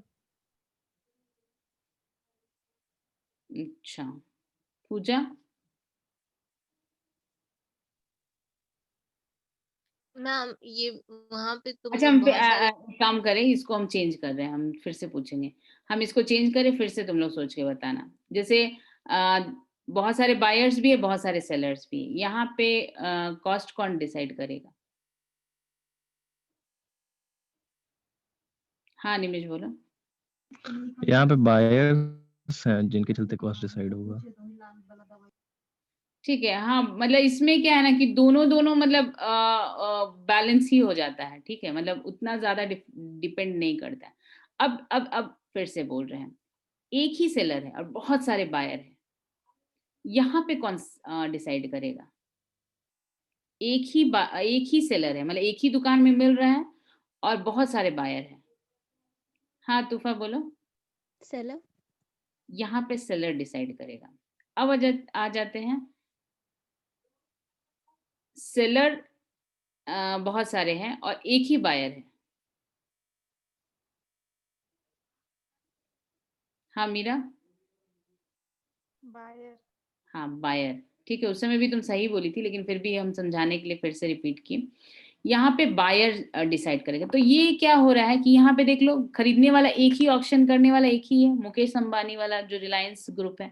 तो ये बोल रहे हैं कि ये जो मार्केट हो गया, बायर्स मार्केट हो गया, मतलब वो जो दाम बोलेगा वही उसी में तुमको देना पड़ेगा स्पेक्ट्रम। रिजर्व प्राइस के ऊपर में जो दाम बोलेगा उसी में देना होगा, क्योंकि और कोई बिडर तो बचे ही नहीं। ठीक है, तो यही ये इसमें है स्पेक्ट्रम वाले में। अच्छा, एक अमेजन का है न्यूज़। अच्छा, अमेजन क्या कर रहा है ना, अभी प्लेन्स खरीद रहा है, अपना एयर फ्लीट एक्सपैंड कर रहा है। तो इसका अभी क्या रीजन होगा, अभी क्यों खरीद रहा होगा अमेजन? हाँ बोलो अनिमेश। लॉकडाउन में बहुत ज़्यादा ऑनलाइन शॉपिंग हुआ, तो फास्ट डिलीवरी के लिए। तो बाकी तो एयरलाइन भी चल ही रहा होगा, तो उससे फास्ट डिलीवरी नहीं होता है। हाँ, कार्गो के लिए तो अलग जाता है। हाँ, तो फ्लाइट तो और भी होंगे ना, ऐसा थोड़ी ना कि अमेजन खरीद रहा है तो मतलब पहले कैसे जाता था, पहले भी तो फास्ट डिलीवरी ही देता था, अभी थोड़ी ना कि 2 दिन का सामान आधा दिन में पहुंचा दे रहा है। स्मूथ डिलीवरी बोलेंगे। नहीं, वो ठीक है, डिलीवरी तो ठीक है, डिलीवरी तो पहले भी सही देता था, अभी भी सही दे रहा है, और क्या है। लेकिन अपना फ्लाइट की अपना अपना क्यों खरीद रहा है, मेरा क्वेश्चन ये है, अपना क्यों खरीद रहा है, तो दूसरे से भी काम चल ही रहा था। और ऐसा तो नहीं कि हाँ उन लोग दाम बढ़ा दिया है, ऐसा तो मेरे को न्यूज में नहीं दिखा। खुद का प्लेन्स रहेगा तो खर्च कम होगा, प्रॉफिट मार्जिन जो दूसरे प्लेन्स वाले ले जा रहे हैं वो इनका बच जाएगा। तो खरीदने में भी तो पैसा लग रहा होगा। वो तो बस इन्वेस्टमेंट है, बाद में तो वो सब मेकअप हो जाएगा।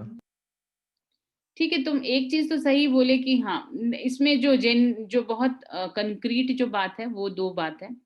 एक तो अभी जो पेंडेमिक के वजह से 2 बात हुआ है।